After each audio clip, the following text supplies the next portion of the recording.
Hello everybody and welcome to Live and Let Dice live here on a Wednesday afternoon. My name is Jules and you join me here at the head of what will hopefully be a fantastically fun stream. And I know what you're thinking, Where are you, Jules? Where are you? Have we lost you to the actual great reaches of space in which Citizen Sleeper 2 takes place?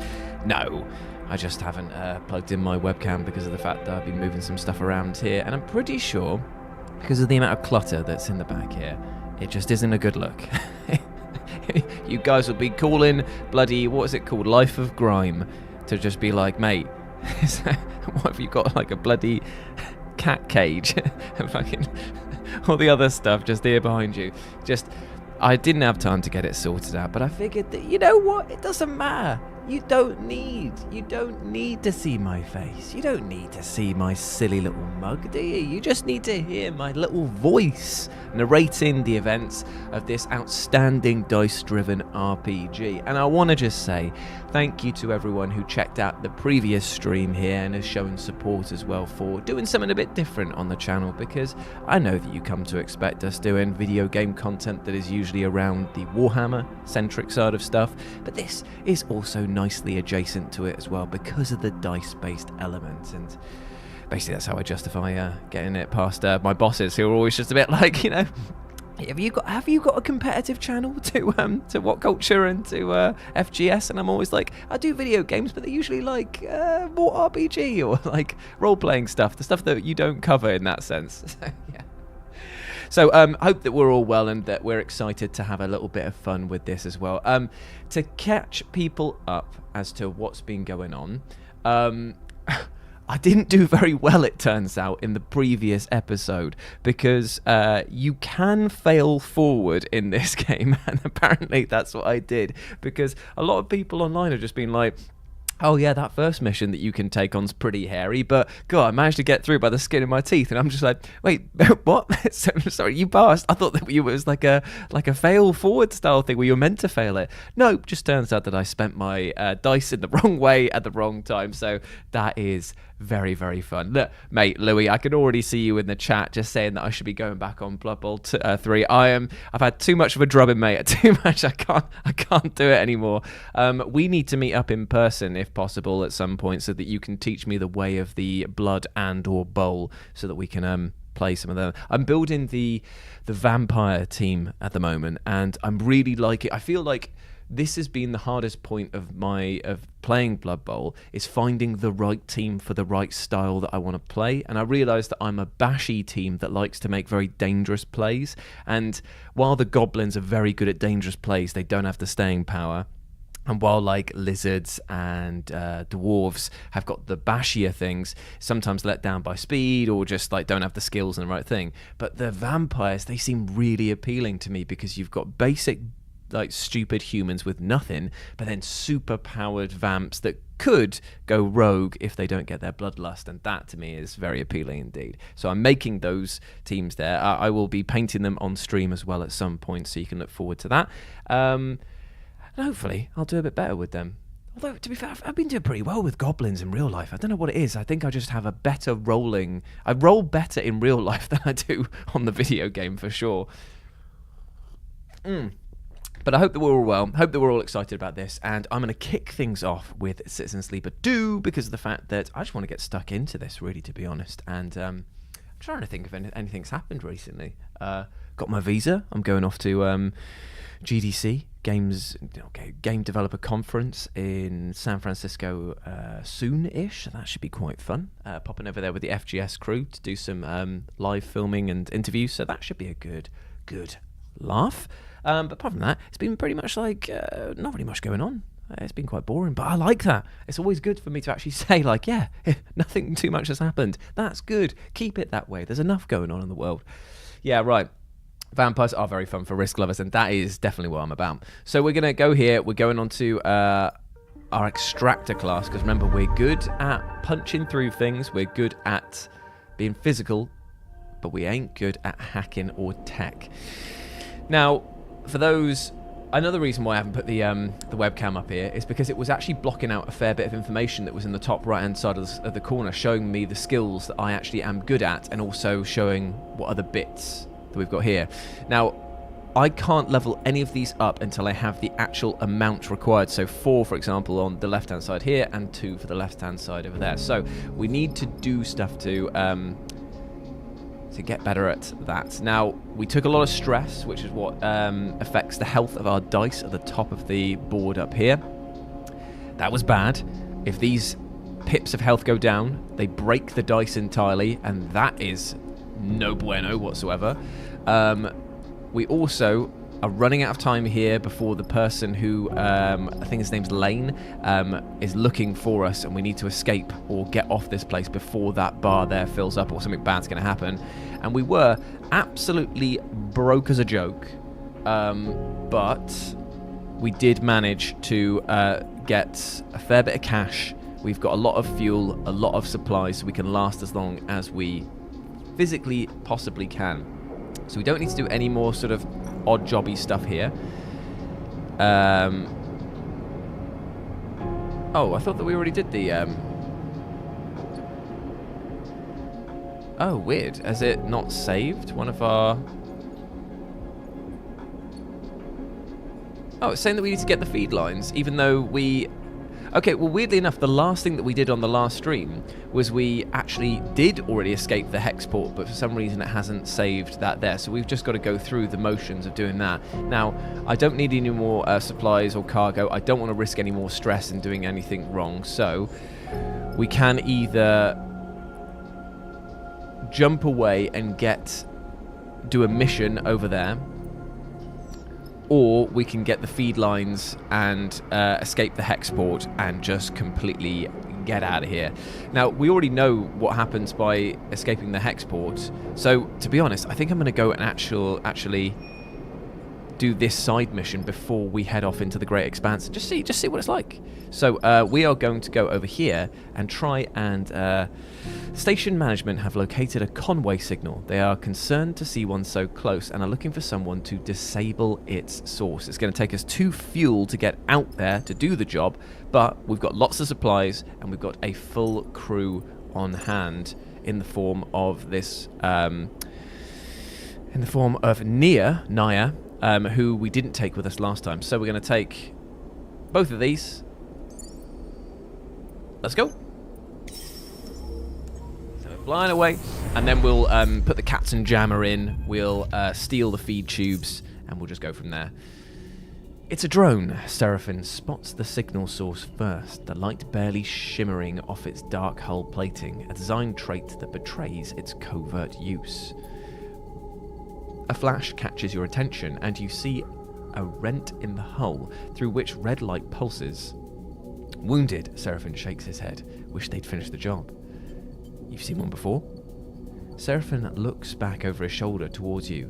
We've seen one before, don't you? Because my character has, obviously, amnesia. He sighs. Sorry, I know this isn't your fault. He looks at the drone. Lane had us work on one in a dark side bay, though it was barely a shell. Disarmed and deactivated, he had us searching through its guts for salvage. Even that one gave me the creeps, and it had its core ripped out. He pushes the ship closer. This one is still live. Conway, Naya kisses her teeth. Corporate scum. Hello, Patrick. Good to see you, my friend. You glance over at her and see the fire in her bright eyes. They don't even dare to come here and force us out themselves. It's proxies and drones. She shakes her head. Typical core-bred cowards. Run into them before? She glances at you. You might say that. She looks out at the drone. You won't see me taking my eyes off that thing for a second. Seraphim carefully guides the ship closer. You watch the drone. System is full of these things now, running missions for their operators. Rare to see one out in the belt, though. Maybe got hit during a run-in with the Senate Stat Mercs. It looks like it's drifting. Most of the systems are blown out, but look there. He jabs a finger towards a red light on the far side of the drone. It's still broadcasting and maybe even receiving. Well, can it attack us? Unlikely, Seraphim smiles. Would have blasted us already if we could. Comforting. Naya looks nervous. Seraphim brings you ever closer. What I remember from the dark side job is that the central core and the broadcast array need to be shut off to kill these things. I'll let him explain more. Your attention is suddenly drawn by a shudder from the drone, like a tremor running along its length. This thing is rigged to blow, Sleeper, he frowns. We go slow and careful, and we don't touch anything we don't know about. He turns back to Naya. You hear that? I got you. She looks sincere. Seraphim brings the rig to a stop, close enough for you to cross through the open space to reach the drone's hull. Let's suit up. You head down to the airlock to prepare. As you get suited up, you think of the corporate war taking place in the inner system, the war that this drone was driven from. Out here, on the shore of the conflict, the biggest danger is that this flotsam and jetsam drifting in with the tides and orbits of the system might, one cycle, bring the war with it. For now, the belt is outside of its reach, but looking out at the red pulsing drone doesn't give you much comfort. That's quite a terrifying thought, isn't it? That you're basically just like... That is a symbol of a planetary-wide war, galaxy-spanning war, and you're just basically like, nope, if we just keep on just far enough away, we won't get caught up in it. By the way, I have rolled hot for this. 6, 2 5s, 2 4s. That I can definitely live with. Some rubbish rolls here for Seraphim and Naya, though. 2 and a 4 for Naya, and Seraphim's on a 3 and a 2. But with my skills... Maybe. Okay, so as we've got down here, as I'm circling, this is an encounter health bar. Every time we mess up or do something wrong, one of these pips is going to fill up. And if it gets to that one there's only one thing that's going to happen, and that is that the drone is going to explode and take it all with us. So, thank you, Patrick. I appreciate that, man. Like, I love doing sort of like text-based games like this because of the fact I do get to like have a bit of fun reading it out. So we should... Let's take a look at both options that we've got here. So there is a chance to reprogram the hatch for a risky thing, but I do not have those skills. I don't have this sort of interface skill. Naya doesn't seem to have it either, and neither does Seraphim. Or we use the engineer skill, which is risky. It's danger. And we need to fill up this bar here full for it to be able to complete that action. Now, I don't like our chances on that one, so let's check the other side. This is Intuit, which I don't have. Endure, that I do have. So, if we just go back to our skills here, I have my extractor class has engage, endure, some interface, not a lot, and engineer. So what we really want to do is focus on those 3 skills of engineer, endure, and engage. Seraphim, on the other hand, has got the same skill set that I've got, endure and engage, and Naya only has a plus on one of them, which is into it. So she's our good sort of hacker, as it were. So for example, if we put a 4 into that one there, it gets boosted to a 5 because she's good at that skill. But if we put that 4 into here because she's not good, it gets halved. So we don't want to be using it for that. However, the same thing applies for... Oh, okay, so his Seraphim's won't go up, and I'm assuming that mine won't go. Mine will go up as well. So I think that because of the fact that we've got a very good thing here, and we do not want to risk anything at all, let's just go for some 100% positive stuff with our 2 5s and just see where we get with that. So every one of those is 2 success, which is very, very good. And the 4 will give a 50% positive, 50% neutral. It's still good, but the neutral thing, we don't know if that's going to put stress onto the drone and cause it to explode. However, there's only one way to find out. So that is almost that we just hope we get a neutral one and see what happens. Okay, so a neutral outcome just gives us 1 success, no negatives. Now, if we think about it, how much we can do with this, I can get a maximum of 6 more pips out of this. 1, 2, 3, 4, 5, 6. So we're still going to be short 3. So we do need to start going... See, those odds there, I'm not in love in there. 25% positive, 50% neutral, 25% negative. Whereas if we put Naya's one in there, 50% positive, 50% neutral, let's go down the Intuit route and just see what she can get us.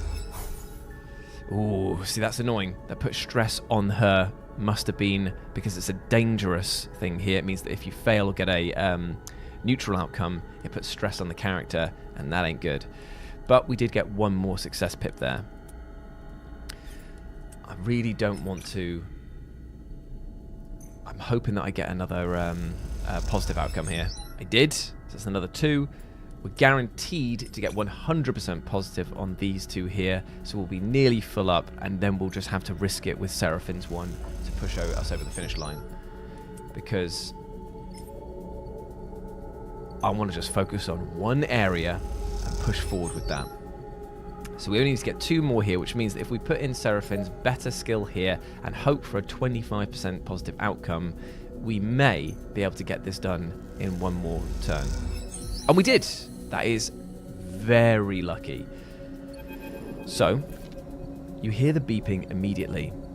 Among the chambers and cabling of the drone's interior, something has started counting down. Oh, bollocks, that's not good. Guys, Naya's voice comes hissing through the suit's comm channel. Does anyone else hear that? Because I'm getting nervous. Shit. Seraphine's voice joins hers. This is what I was worried about. Are we screwed?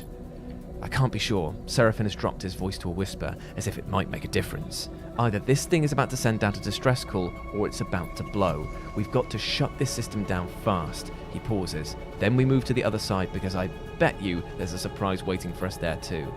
We good? Naya sounds tense. Am I heading back to the ship or what? Seraphine cuts in. We're good. We keep going. He shuts off the channel. You take a moment in the silence. Alright, time to deal with this fast. Then get over to the other side before something happens.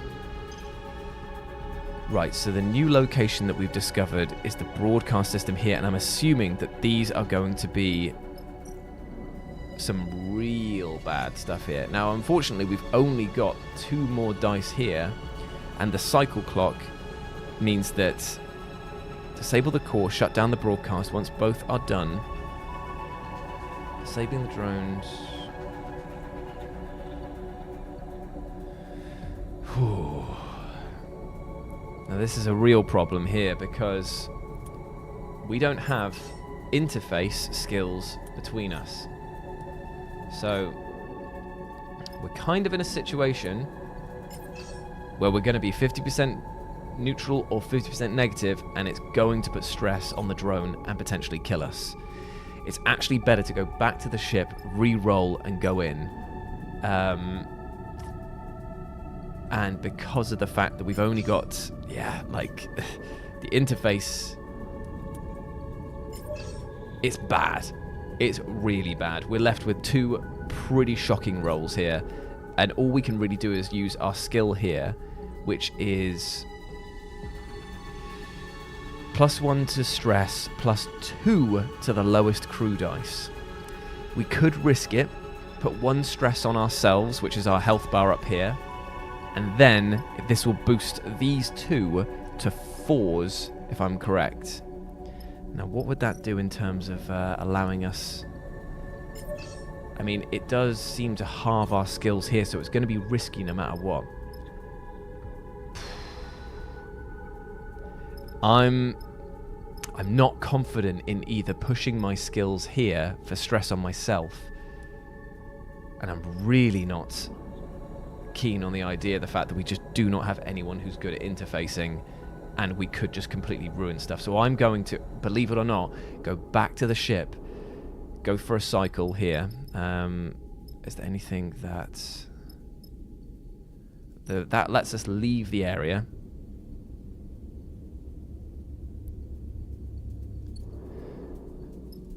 This lets us... You need supplies to feed your crew, cooking yourself. Yeah, we can't do that at the moment. And this one here allows us to chuck a dice into this to repair its health bar at the top. So I think that we're going to end the cycle. We're just going to take the fact that there's 2 dice out in the wild, re-roll, and try again. Ooh, that is a bad roll for me, but it's a good roll for the crew. Ooh. Right, okay, we've lost 1 cycle onto this here. And to be fair, we only need to... What have I got interface-wise? Oh, it halves it. Ooh, wee, ooh, wow, ooh, ah. Does that mean it's going to halve that? Shocking. Absolutely shockingly bad. I don't know about this, man. This is a... So really, like, I mean, it's a my 6 is going to be taken to a 4 as well, so we might as well use Naya's first and just go for that. We're looking for a neutral or positive result. It's still, chances are that it's going to be a better result, but if we get a negative result here and it does damage to this or that or the other, then I don't know, man, there's not much we can really do about this. Negative outcome, nothing happened, stress on Naya. Luckily though, it didn't do any damage to the actual to the drone itself, which makes me think then that we can just go, I'm going to go in with one of my 6s and just try my best to get us out of here. Oh, okay, we got one of the 3. It did use a 6 to get there. I'm going to try and follow up. Come on, Seraphim. Come on, mate. Come on, mate. Come on, mate. Come on, mate. Yep, that's not good. That is, in fact, real bad. And we're looking at a 50-50 chance here. We're just going to have to start just chucking some dice into this one here. Okay, that's good. That was actually really lucky. So Seraphim's out for the count. I'm going to keep hold of Naya's one there. I might just use a 50-50 on this and take the stress if it goes bad.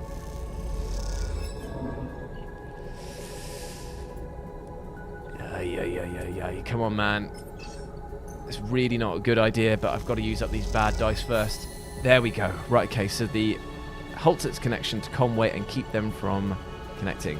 Amazing. So we have actually managed to complete this pressure check, but now we've got to go back to this other side and start getting through with what little skills that we have here.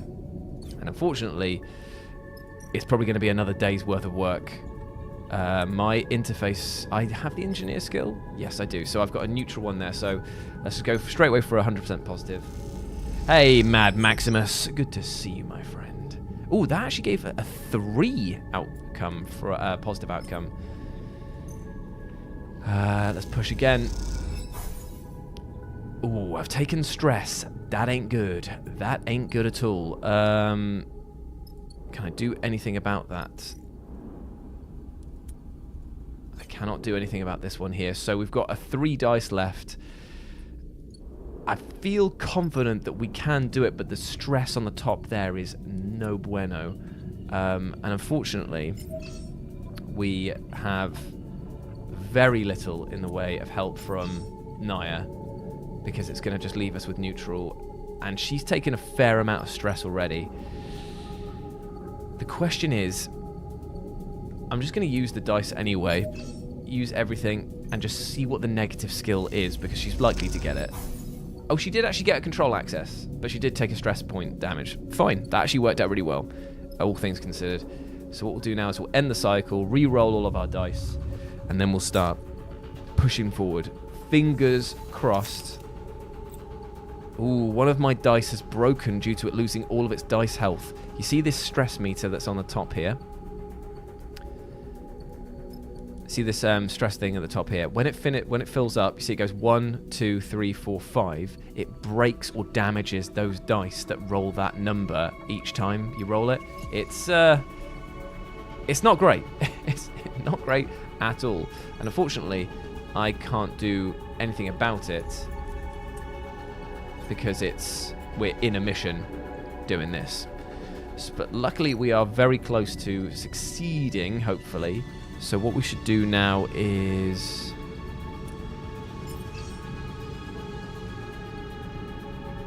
Oh, he doesn't have the engineer skill.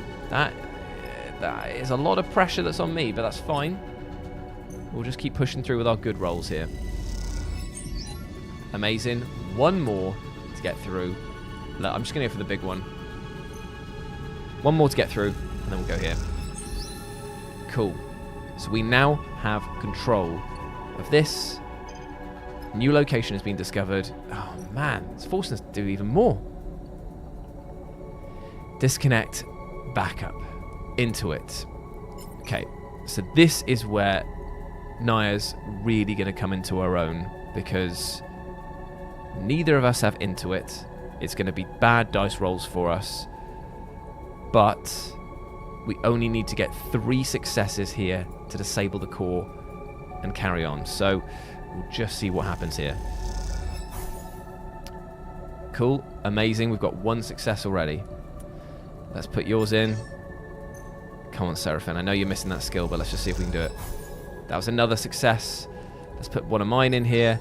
Oh, it's a 50-50, but to be fair, that's the best that we're going to get out of this. And we'll just have to see what happens.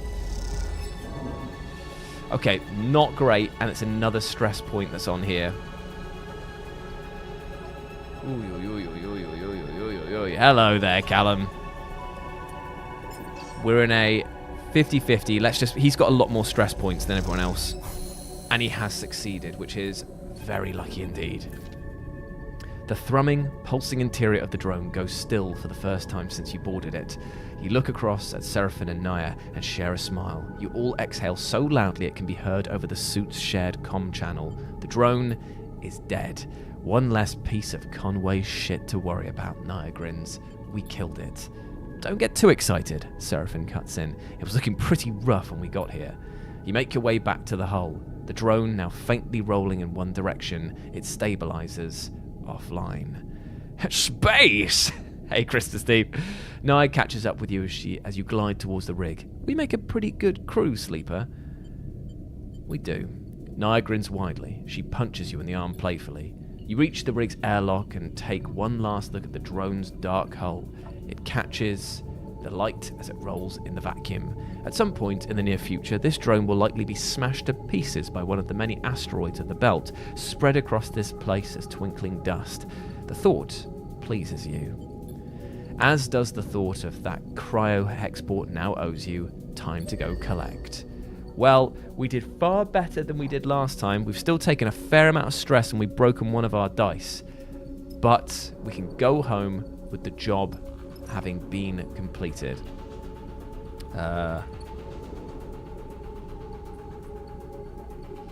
Supplied, no energy lost. That's all. Oh yeah, I was thinking to myself, I was like, wait a minute.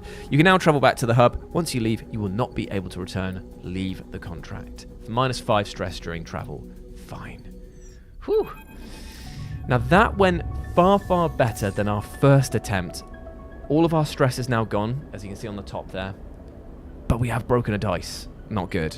After docking at Hexport, Seraphim lets go of the controls and leans back in the chair. Naya leans over to you. Thank you, Sleeper, she stretches. I know you took a chance on me. Glad to have you. Naya smiles an infectious smile. Feels good to make a contract work, Seraphim smiles, no matter how we pull it off. It's hard not to agree, and it feels better when the Hexport courier comes back with a lockbox full of chits. Lane may still be hunting you, but this should help the effort to slip his net. Suddenly you hear a familiar voice. Naya! Femi glides into view, approaching from the docks. He fixes you with a stare. What are you playing at, Sleeper? I'm just going to stay silent. Don't come throwing your weight around, Femi. I can make my own decisions. She glances back at you. Sleeper took me at my word, and I'm grateful. Femi is fuming. Did they now? He turns to you. Well, if you're working for a Sleeper, I hope they paid you well. Naya looks away. Well, I asked, so... Femi smiles. Oh, so they aren't paying you? Seraphim crosses his arms. Let's keep this civil. You realise this is the first time that he's meeting Femi. If we're being civil, seems like Naya is owed her share. Femi fixes you with a severe look. Look, I pay. She worked hard. He worked hard. So let's just... if that. Oh, are you wondering about whether why Femi's here? I think it's because they actually explained it in one of the... I can't remember if it was one of the dev diaries or something like that. They brought... I know that there's a few characters that apparently come back from the original, and people were like, oh, really? And they was like, yeah, if you read the tweets or something like that, apparently it explains it all. But I won't lie, I'm not like fully invested into the lore behind the characters, so this is actually the first time I'm meeting these characters. You grab around the quarter of the chits from the lockbox and hold them out to Naya. She takes them sheepishly. All right then, Femi smiles. We're good here. He turns to leave. Naya mouths a sorry and follows Femi across the docks. Seraphim watches them go. You sure know how to pick 'em, Sleeper. He shakes his head. He turns away and heads back along the docking bridge. I just hope we aren't going to end up a stack of cryo short when we need to get out of here. Hey, listen, man. You just completed a drive and earned an upgrade point. You have push upgrades available. Go to the character screen to the right of the UI to use them. Right. So now we have 2 points available. We can actually go over to this side of the table and use some of our new things here, which is cool. -1 crew stress unless full. What does that mean?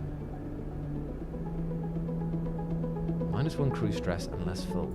+1 to affected crew dice. So what would that be? +3 to the lowest crew dice? I mean, -1 crew stress unless full. +1 stress. Does everyone get stressed? A crew stress unless... I'd rather not have stress. That sounds great. -1 crew stress unless full. Let's just give it a try. Let's just give it a try. Fantastic. So we've done that. Unfortunately, it looks like Lane is hot on our tail, so we probably should get out of here real soon if we can. Now, the question I've got is, how do I recover? Maybe I need the workbench, like they were saying. So what we're going to do now is... Ooh, let's think about this. Let's top up... Let's top up on fuel. Let's top up on supplies. So now we're full for that, so that when we do decide to leave this place, we at least now can leave without any issues and are fully stocked. So what we need to do now is go and grab the feed lines. I'm just making sure that I do not have the feed lines here. No, I definitely do not. We have this jammer that our friend gave us. So now we're going to use the jammer, Katzen jammer, to steal the feed lines from this stupid idiot, is what we're going to do. Karsten's place is locked up for the cycle. Shutters down, alarms on, desert right. We've technically already done this bit here. So basically what happens is that you put the Katzen jammer in, it goes crazy. Junie is tucked away near the end of the ship. It goes crazy. You slam your way in there.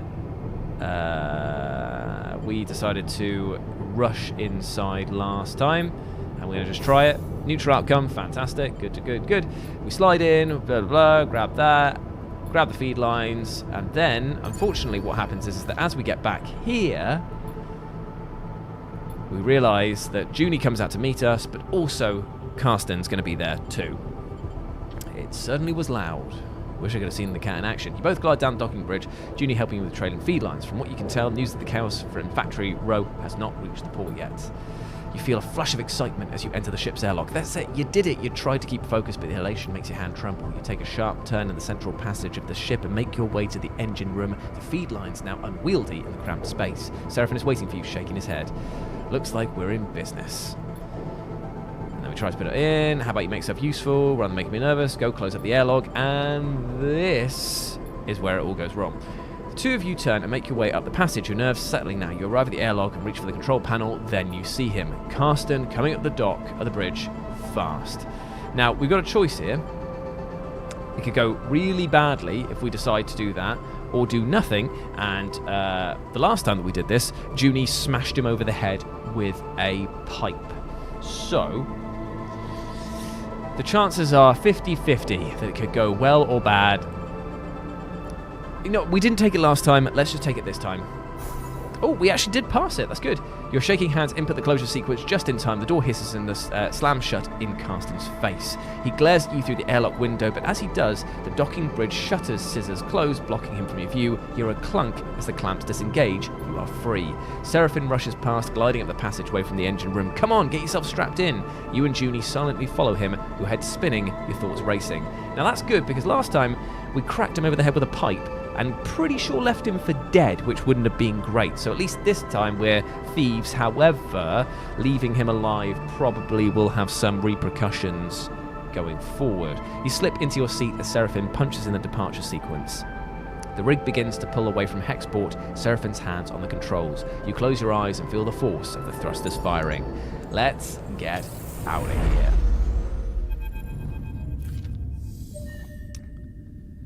What the... Seraphine's quiet question interrupts your thoughts as the rig cuts across the belt. Hexport is now behind you, drifting out of visual range, its glinting lights now just a part of the background glow of the belt's thousands of reflective bodies. Whatever trouble you stirred up there, it has surely been left behind. It saves coming, but without me even realising that I did it. I swear I saved it beforehand, which is why Seraphine's muttering is worrying you. More trouble? There's a transmission coming out of Hexport, some kind of evac order? He turns back to his console. Let me check this. Sleeper. The voice, as distorted as it is, cuts through you. It's Lane. I know you are there. A hissing pause. Is that coming from Hexport? Seraphine glances at you confused. Is what coming from Hexport? Give me a second here, Sleeper. I'm getting a wide-channel broadcast. He rubs his shoulder nervously. They're warning people to alter their course away from the station. You are slipping away, a squawk of noise, but we can't have that. I take this personally, Sleeper, a sharp intake of breath. After all my investment, all my care expended upon you, this is how you repay me? At least we're heading away, Seraphine interrupts. Maybe it's just a precaution. I see a little something glinting out there. Lane continues. Could that be you?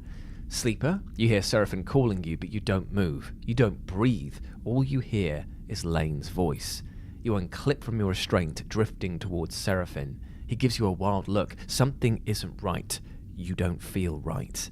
A numbness grows in your body, your fingers flexing without your input. You reach out towards Seraphine. No, not you. Something reaches out to Seraphine through you. A tension flickers in his eyes. Fear? A hissing silence, then a rumbling blast. All at once the rig screams, systems seizing in electromagnetic paralysis. All at once the rig shifts, carried on some shockwave of light. Pain, then darkness. Ooh, doesn't sound good. Voices echo warmly through your mind. Whoa, what's going on with these dice at the top here? Why are they all freaking out like that?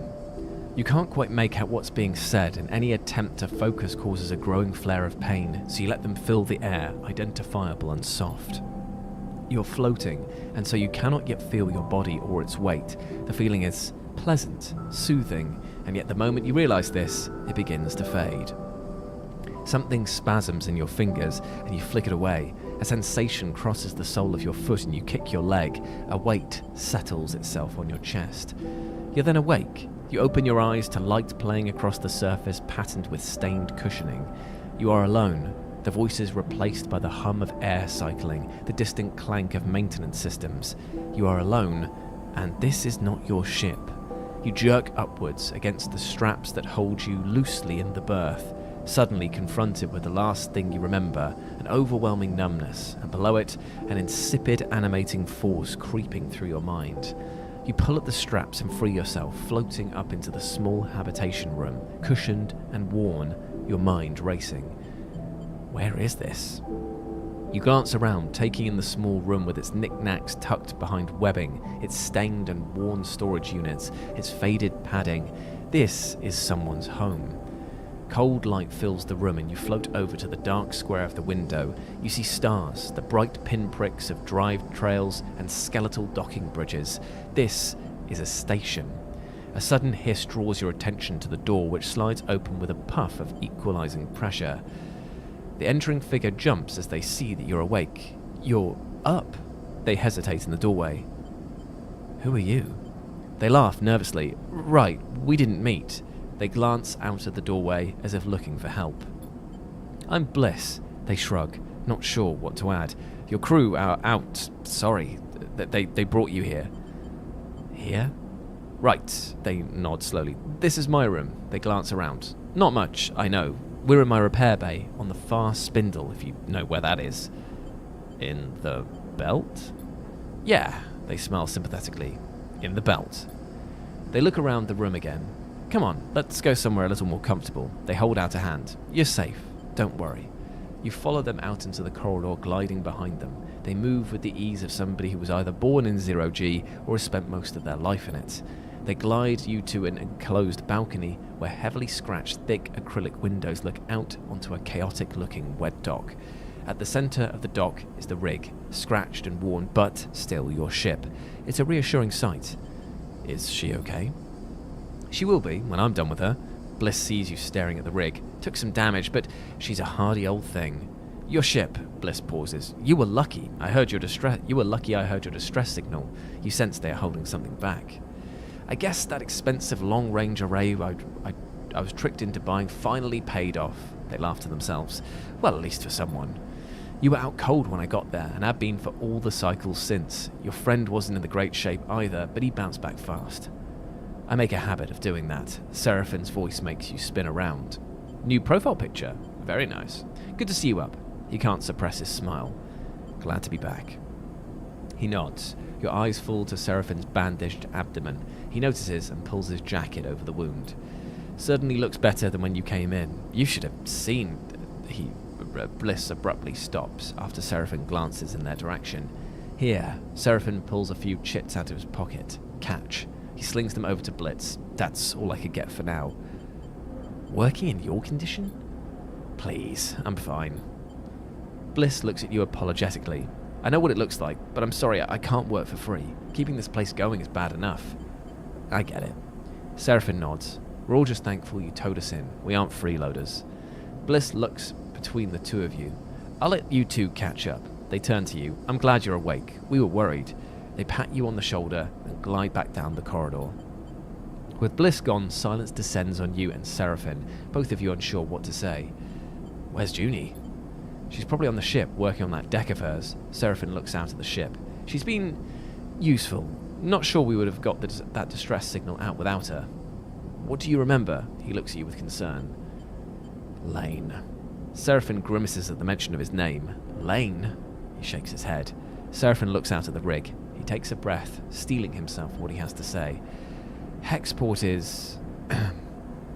It's gone. He flinches. What do you mean, gone? It's gone. Seraphine catches your eye. Dropped off the map. No signals apart from one sent from fleeing ships. He frowns. I don't know what happened. No one does. Your mind skips, unable to focus on the information you've just been told. You think of the constant activity in the bends, the rumble of Factory Row, Karsten, gone. By the time Bliss reached us, we had drifted out of range. They couldn't have seen it go up, but I saw, Sleeper. Something exploded, white hot. He rubs his arms, suppressing a shiver. A moment later, the shockwave was on us. The rig was crippled, engine kept firing, but guidance went offline, sending us arcing out across the belt. He drops a hand inside his jacket, pressing against the bandages on his side. I managed to get her under control, but not before we started spinning. My restraints came loose and you weren't even strapped in, so we both got scrambled. He smiles, a weak smile. Felt like being trapped in an auto wash. He turns back to you. I'm impressed you made it, to be honest. A flesh and blood human would have been smashed to pieces. He goes silent. The image is a little too raw for him to continue. I can't believe it. You and all the belt, Seraphine sighs. All anyone is seeing is debris and radiation. I picked up a lot of the ship transponders before the rig went offline. Maybe some people got out. He stops, unable to add anything more. You both float in silence for a moment. What now? Seraphine laughs weakly, one step at a time. You in a rush? We already owe Bliss for the work they did in the rig, and it isn't finished yet. A few more cycles, I've been told. Thank you, Mad. Bliss won't hold us hostage, but I don't like to skip out without paying, even if we could get the rig started up. He rubs his necklace between his fingers. Bad karma. Beyond that, we need work, fuel, supplies, and we need to make sure... Oh, damn, all that money I spent on the supplies is completely useless. Oh, no, it's still there at the bottom. 5 supplies, 5 cargo. Good times. And we need to make sure you're okay. He counts off the issues on his fingers. After that, I haven't heard of anyone coming after us, and if they did, they'd have to come through Hexport, or what's left of it. The far spindle is the way out of Lane's territory anyway. They call this bit of the belt the Wash, and the stations here run differently to Darkside. So for now, we have some freedom. Seraphine sighs. Freedom to go broke, starve, and get into even more trouble, that is. In all honesty, I was hoping you might have some ideas. He pats you on the shoulder. Let's explore this place. The far spindle, there's plenty to see. This is a free station. No one faction holds control, so it's quite the circus. Just watch your step out there. Seraphine pauses and stares down. Look, Sleeper. He rubs his side. I'm not sure I can work right now. I just got kicked out of a salvage yard for passing out on the job. He looks away. Even with the pain meds I've been able to scare up. I can fly, that's for sure. He stares obstinately at the rig. But you're going to need some crew if you want to do any serious work. I'm sorry. Don't be, man. Thanks, Sleeper. He turns away. I'm going to take a rest on the rig. I'm wiped. You look out at the rig as he leaves, the warmth and softness of your waking moments now feeling like a distant memory. Is this what you wanted? Freedom? A chance to work for yourself, not Lane? Well, here it is, with all the problems and complications that you could imagine. And at what cost? Could Lane have wiped out Hexport just to try and end you? You shiver at the thought. But if not Lane, then who? Theories cloud your mind. Let's push them away for the moment. Now is not the time for theories. You take a breath. Time to make a plan. Whoa, okay, what we got here? You've gained some glitch. That's not good. Glitch is a penalty you gain from repairing dice and from Lane's attempts to hack your system. Your current level of glitch is represented by the glitch clock to the right of the dice. You can have a maximum of 6. Each level of glitch you gain will increase your chance of rolling a glitch dice at the start of the cycle. Each time you roll a glitch dice, you clear 1 level of glitch. Glitch dice has an 80% chance of a negative outcome when used and a 20% chance of a positive. Oh, Christ. That sucks, and I've got 2 of them. You find Junie in the airlock. Her small collection of things crammed into her bag. I was coming to see you, I promise. She looks nervous. I was waiting for you to wake up, but Seraphine said you were okay, so that's okay. She smiles. Thank you, Sleeper. I'm glad you're feeling better. While you were out, she pauses, the concern for you obvious. I was doing some digging. It seems that core, the Solheim one, isn't the only one out there. I'm going to keep looking to find another one, but I'm not giving up. And I'm not going alone. We can help. No, look. She takes a sharp breath. After what happened with the rig, Bliss saving us, we are all lucky to be alive. She shifts her bag on her shoulder. I think I'm better off alone for now. Good luck, Sleeper, and tell Seraphine goodbye from me.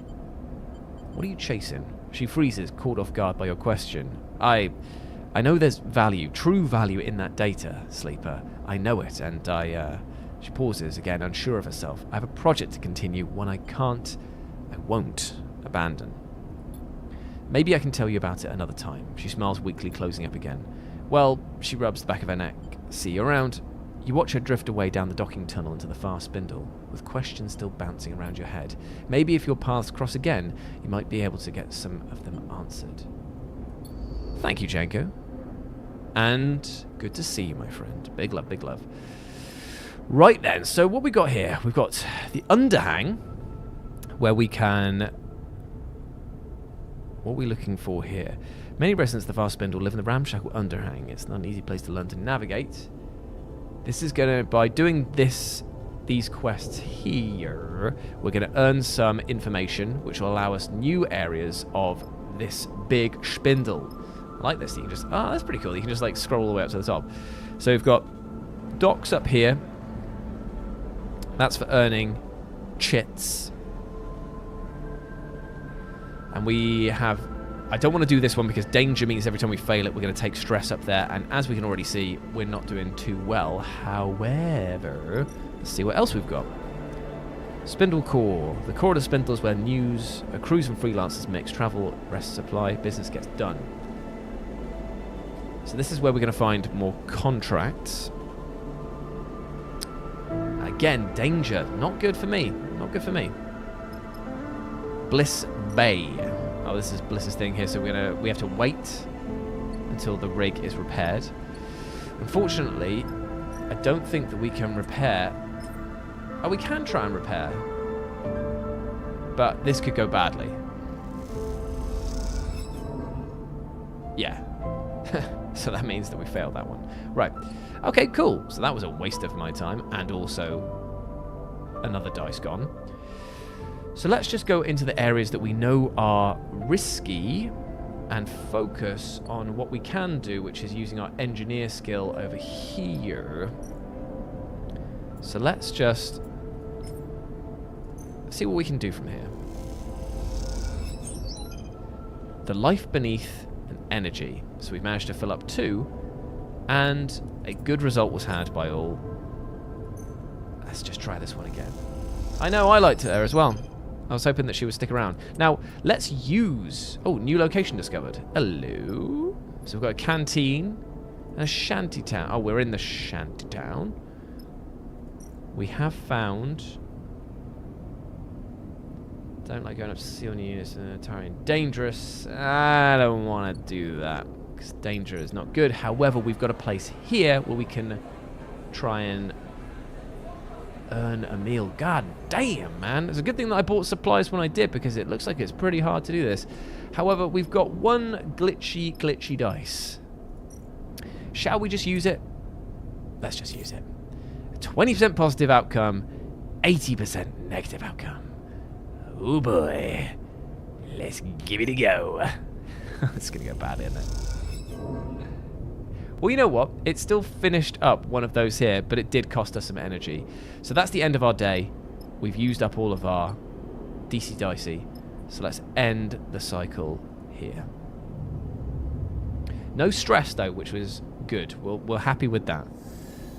We've lost one energy there. We've got one more glitch dice up here. I've got to just quickly remind myself on something.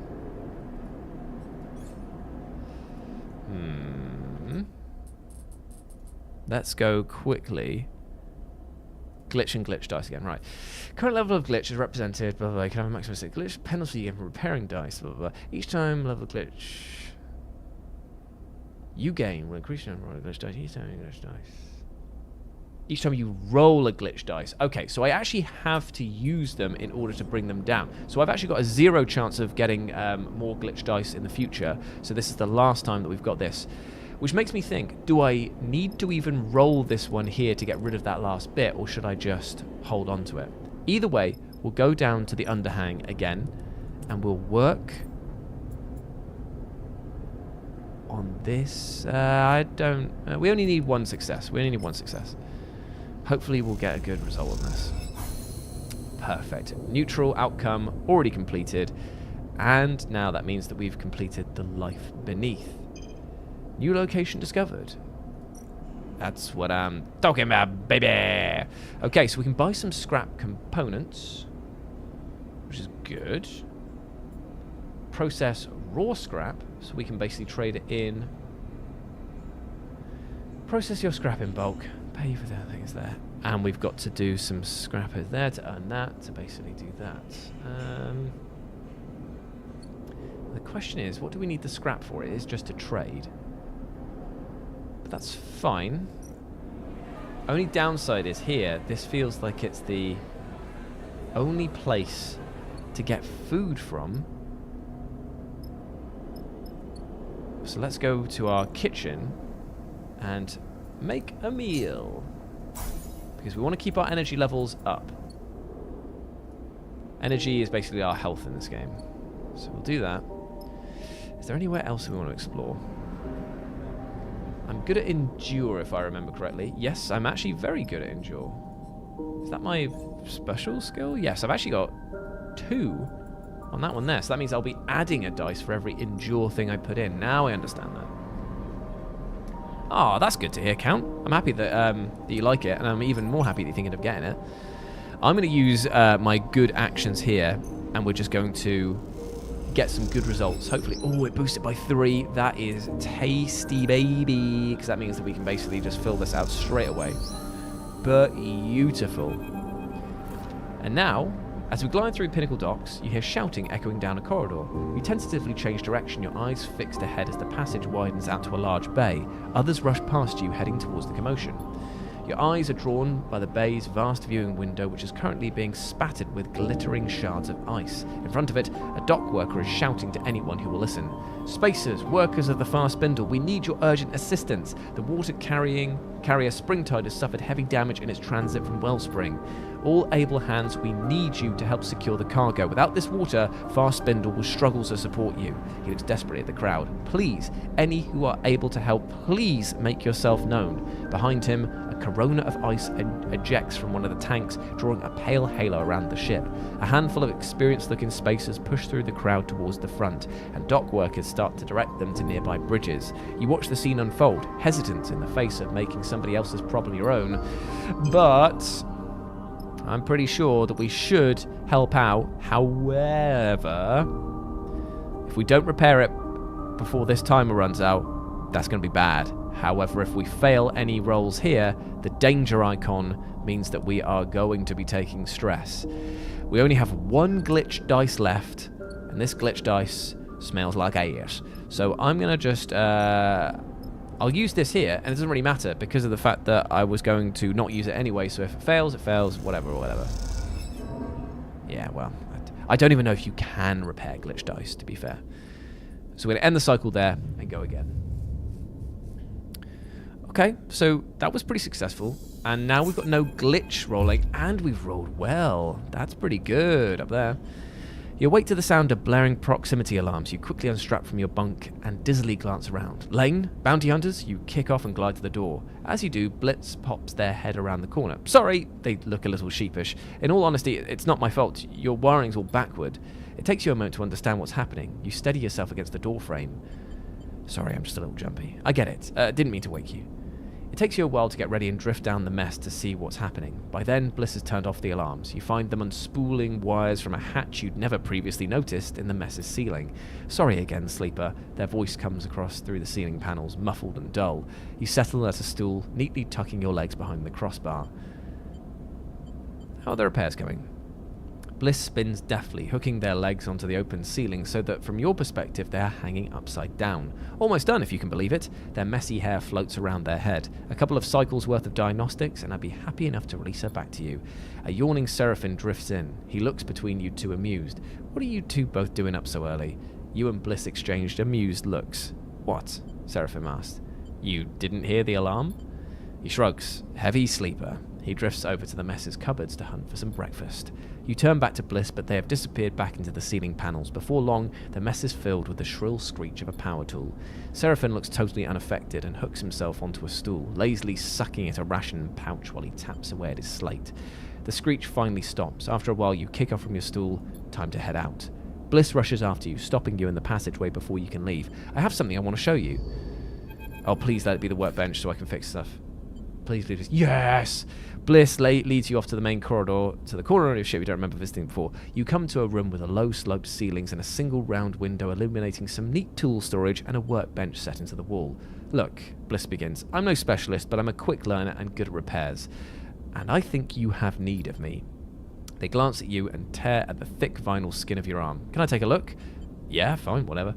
They smile and lead you towards the workbench. They turn your arm, looking at the tear from all angles. They reach over to the workbench and take a small sealant gun from the rack. You look at the setup. It's basic, but it looks clean and well organized. They gently close the tear with the sealant, pressing the edges together so it closes up neatly. After they're done, they release your arm and you can barely see the scar. See? I know it's more serious than a tear. Bliss folds their arms, but I can handle it. They turn and search through a set of metal drawers for a moment. Here, they produce a couple of carefully machined, pristine components. We're saving these from an important job. I guess I've just found it. Bliss pushes the components into your hand. Take them. When you're ready, come up here and we'll fix you up. These are rare to find, though. In future, we might have to make do with something lower quality. You can find scrap components at most scrapper ships, like that one just hanging around in the underhang. The better the components, the easier they'll integrate with your systems. Bliss leans on the workbench. I'll do my best to keep you running. Thank you. Don't worry about it, they shrug. You're a guest in my bay, and I can't have my guests' bodies collapsing now, can I? Plus, I think it benefits me if you think of me as indispensable. Bliss smiles. I should get back to fixing the ship. They leave you in the workspace amongst the simple tools, considering the particular qualities of your new friend. Hell yeah! We can repair our dice, which is good. You can repair your dice at the rig workshop. You can only repair dice which are fully broken. Repair requires either scrap components or rare components. The better components you use, the less glitches you will suffer. You cannot repair dice during a contract. Gotcha. So, I need to find rare or scrap components in order to repair the dice that I've lost up here. That's fine, because we happen to know that if we scroll all the way down Schmear, we can work as an engineer to get some scrap. They want raw scrap we can buy scrap components. I don't even need to work, baby. So what have I got there? I've got 1 scrap component. And what? Oh, rare components are already there. Booyah, baby! Yeah! So what we're going to do is we're going to go straight to the workshop. We're going to chuck in... nope, we're going to chuck in a rare one. And we're going to fix my goddamn dice. Oh, beautiful. Now, we do get a glitch dice for doing that, but I will gladly take that. Oh, thank God. Thank God, we're back on track. Because I was getting a bit worried that it was just like sticking around there, and I was like, oh no. We've got some new bits here as well. Oh, this is trying to repair this broken water mains here, isn't it? We've also got a gambling barge over here. As much as I want to do some gambling, I feel like we should probably fix the thing that has a serious leak and will absolutely screw us over if we don't do it. Now, I'm going to use some big Moneyball dice on this one here, because I just want to see, first off, how much a 100% positive can get us. Hopefully it's 3. It is 3, baby. So we're going to do 2 100% positives, and then we're going to just take a risky roller on this one here. 50% positive, 50% neutral. Come on, baby. Oh, that felt good. That felt real good. So we've repaired it. Surely we've done it. You watch from the docking bay's viewing window as the crumpled, vast hull of the Springtide is finally welded shut by a score of bright torches flickering against its side. Everywhere I look, I see a crisis. Oh, look at Malik. Cool design there. The voice comes from beside you, and you turn to see a man floating there, watching the repair work. You don't recognize him. I saw you out there, helping the crew. He turns to you with a serious look. The fast spindle needs that water. You aren't wrong. He pauses, watching you carefully. I haven't seen you on this spindle before. What, if I may ask, is your business here? I'm running a crew. I see. Springtide is my ship. His face remains impassive. At least, I am her captain. I do not own her. The Lotic Syndicate, my employer, was the one to put her into service. Glad to meet you.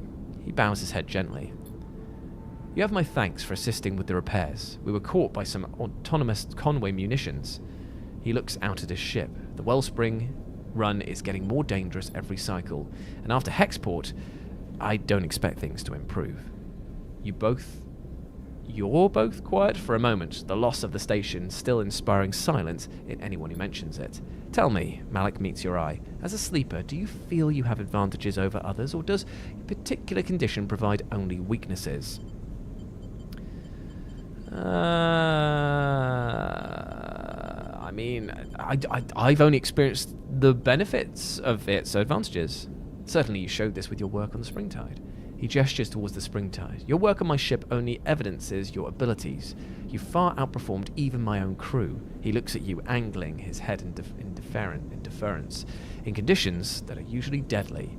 Sadly, despite even your good work, our losses have been great, and the administration of the Fast Spindle are not happy. We are to be impounded here until the Lotic Syndicate fulfills the agreed water freight. He frowns at the crumpled-looking ship. This war continues to pressure the belt. What will you do? This is where you're needed, Sleeper. Malik folds his arms. My crew tells me that you have a ship. You have workers. This is what I need. As we fled from the Conway attack, our navigator registered something of great interest. A water-rich asteroid. One, I believe, is previously unknown to the syndicates. He comes a little closer.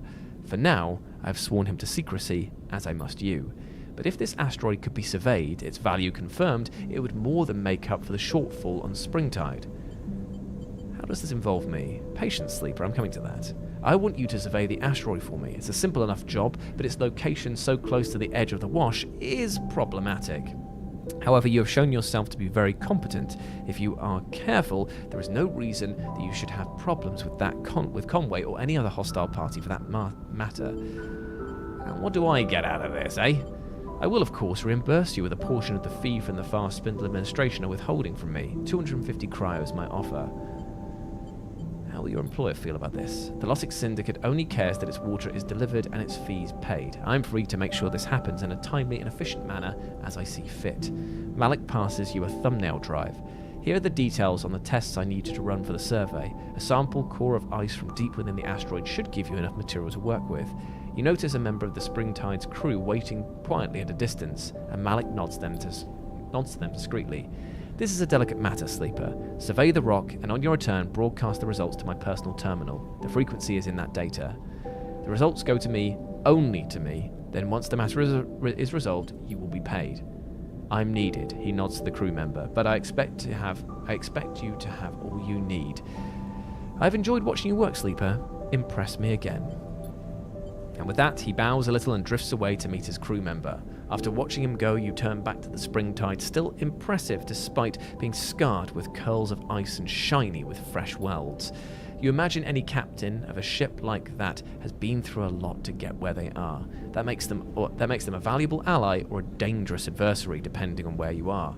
You hope with Malik, you can find your way to being the former. Well, now, looks like there's a new contract on the map. Rig undergoing repairs. Right, so we've got to wait for it to be repaired, but it means that we do have something to go on with as soon as we are ready to. And we just got 4 goddamn points, baby. So that means we can add in a little bit of this, a little bit of that, a little bit of this, a little bit of that. It does mean that if we put... I've finally realised what these rows mean here. So this means that I can put a dice into this, and it will -1 from the result. That will it will halve it. So if I put 4 points into there, I won't get a positive or negative thing from it. However, I get 1 positive bonus from this, which I could boost to 2 positive if I wanted to on that. Now, as much as I love hedging bets into one skill and being bloody awesome at it, let's have a quick look at what we've got on the other side here. -1 crew stress unless full. Push affects both crew dice. That's pretty good. -2 crew stress if full. Okay, right. Well, I think that we're going to affect my own dice rolls, and I'm going to go crazy and just put my double point into that. So I am going to be mega hot at rolling Endure, which is great news. However, what's going on with this signal array over here?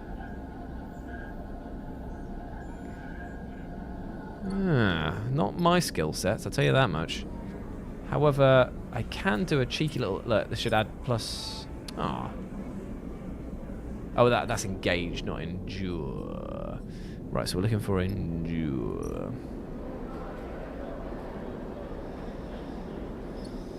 Let's scroll through and see what else we can do. We've done... We could get some more cash by going there. Some cash monies. We could get some scrap from here and then sell them. Also good. Oh.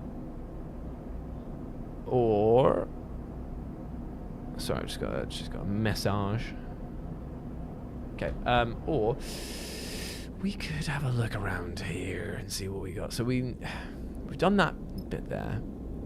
The gambling thing over here, engage, I can't do anything with. I don't have any real skills in Intuit or Interface.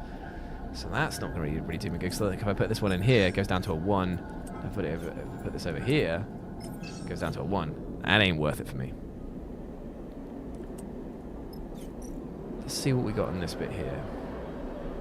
Again, it's engage, it's Intuit. I'm just going to have to take sort of like more lucky rolls here. I actually feel like we probably should just do this. Oh damn, it's not even the one I was looking for. Endure. Finally, there we go. Right, so I put this in. That goes up to a 5. Let's just see what happens.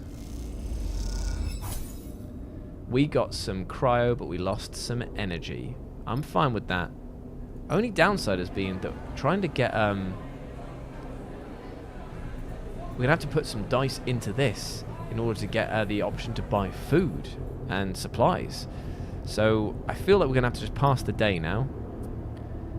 We may end up getting a, glitch dice coming in. But we can live with that. Yeah, we got one glitch dice here. You jerk, suddenly awake. But we got full dice, finally. A fragment is lodged in your mind, a shard of sound, a signal, a tone. It resonates like tinnitus, obviously internal, inescapable. You look down to see your hands blurred, your fingers dancing as if they were typing. Settle them. Your fingers flap like caught birds. Take control. It takes all your focus to settle them. You force yourself back into them, a sensation like squeezing on a tight pair of gloves. You flex your hands a little to feel them, test them. What was that? As you take a deep breath, you calm yourself, but as you do, you're reminded that you don't need to breathe. It's a claustrophobic sensation that you cannot shake. You get up, push off the wall, pull on your clothes. Anything to escape the dreams that hover there at the back of your mind. Seraphim drifts in casually, heading to his bunk to grab something. You can't shake the strange sensation that he's just drifted into your mind. He shoots you a glance. I said, are you okay? He gives you a concerned look. You look terrible. Speaking feels too far away, impossible to reach. You need to talk to me, Sleeper. Seraphim gives you a look. He sighs. I know something happened back then when we were leaving Hexport. I don't know. I saw it, Sleeper. I saw something change in your eyes. He pauses, looking for the right way to explain. They were cold, fixed. I've never seen that before. He looks away. Back when we first met, I knew you were once human because I knew because of your eyes. Excuse me, I'm gonna sneeze. Ooh, nearly blew my bloody head off, that did. I'd never met a sleeper before, but I immediately knew you were no machine. It was obvious. But then, on the rig, he shivers. I couldn't see that anymore. I don't know what happened. But I am a machine! If you say so, Sleeper. Either way, something's changed. What did it feel like? He gives you a curious look. I mean, I might as well try and identify it. I doubt that I'll get I'll fail this test. Yeah, I knew. Just knew I would. You close your eyes to recall the moment. Immediately, you feel your fingers begin to tremble and jerk. You tense against the feeling of an invisible hand closing its grip on your mind. Sleeper? Seraphim's voice interrupts your thoughts. You open your eyes to a concerned face. Are you okay? We need to get you checked up. We need to know what's happening. Seraphim gives you a stubborn stare. This isn't just about you. But where? I've been asking around. There's another station near this one, Flotsam. It's a mess, an accumulation of wrecks and docked ships, but it also houses some of the best artificers in the wash. We should go there as soon as the rig is ready. Okay, I'll go. Thank you. Look. Hey, John, how's it going, mate? He pauses. I know I don't know what it's like to be a sleeper. I understand that there are things you can't tell me, can't show me, but I do know how you fear how fear can keep you from doing what you need to do. I'm not going to nag you about this, but it needs to be done. He passes by you and leaves the bunks, squeezing your shoulders as he does, leaving you to your thoughts. You finish getting dressed, feeling your body, its strangeness, even though you wish you didn't. At the very least, you think, you need to find somebody who can stop you falling apart. Maybe Flotsam's not such a bad idea. You push the thought to the back of your mind. There's a cycle ahead and the rig isn't ready. When it is, well, then you'll see. Well now. Okay. New drive available. What does that mean? Let's have a look. You're talking shit. Okay, the drive is the thing there. Right, let's find some potential crew. Explore. Find potential crew. Let's track this then. So we need to find a crew, and I believe that this means that we should be going... Yeah. Now, unfortunately, this is bad. This is bad. We're going to put stress on us, and danger means it's going to be bad. Goddamn. Okay, first off, though, we're going to go back down, and we're going to make ourselves a tasty little meal. Yum. Oh, the fuel tank can actually go up further now, which is nice. Right, we're back up to full, which is good, and we've only got 3 more cycles to go. Oh, actually, what is this? Oh, right, okay, so we've got to get out of here before Lane comes back. and we're only one away from the rig being able to go. So we've got to basically decide now how we want to spend our last days here, but we probably should find a crew to come with us on a contract. So what we're going to do is, because engage is the best option we've got, we're just going to have to roll some dice and just hope that we get good results out of this. I'll take a 2. I lost some energy, but I'll take a 2 success point on that. If we can get 2 more of them, that'd be great. Ooh, there's another one. New location discovered. Ooh, ooh, ooh, ooh, ooh, ooh. Buy kelp cakes. Yum. Order a rack. Rack is a seaweed-based liquor with powerful saline taste. Oh, getting racked. The freelancers spend enough time at the local bar and they're warm to you. Well, that just sounds hilarious, so let's... Oh, and it gets your energy back. Amazing. Well, that's bloody... That's bloody...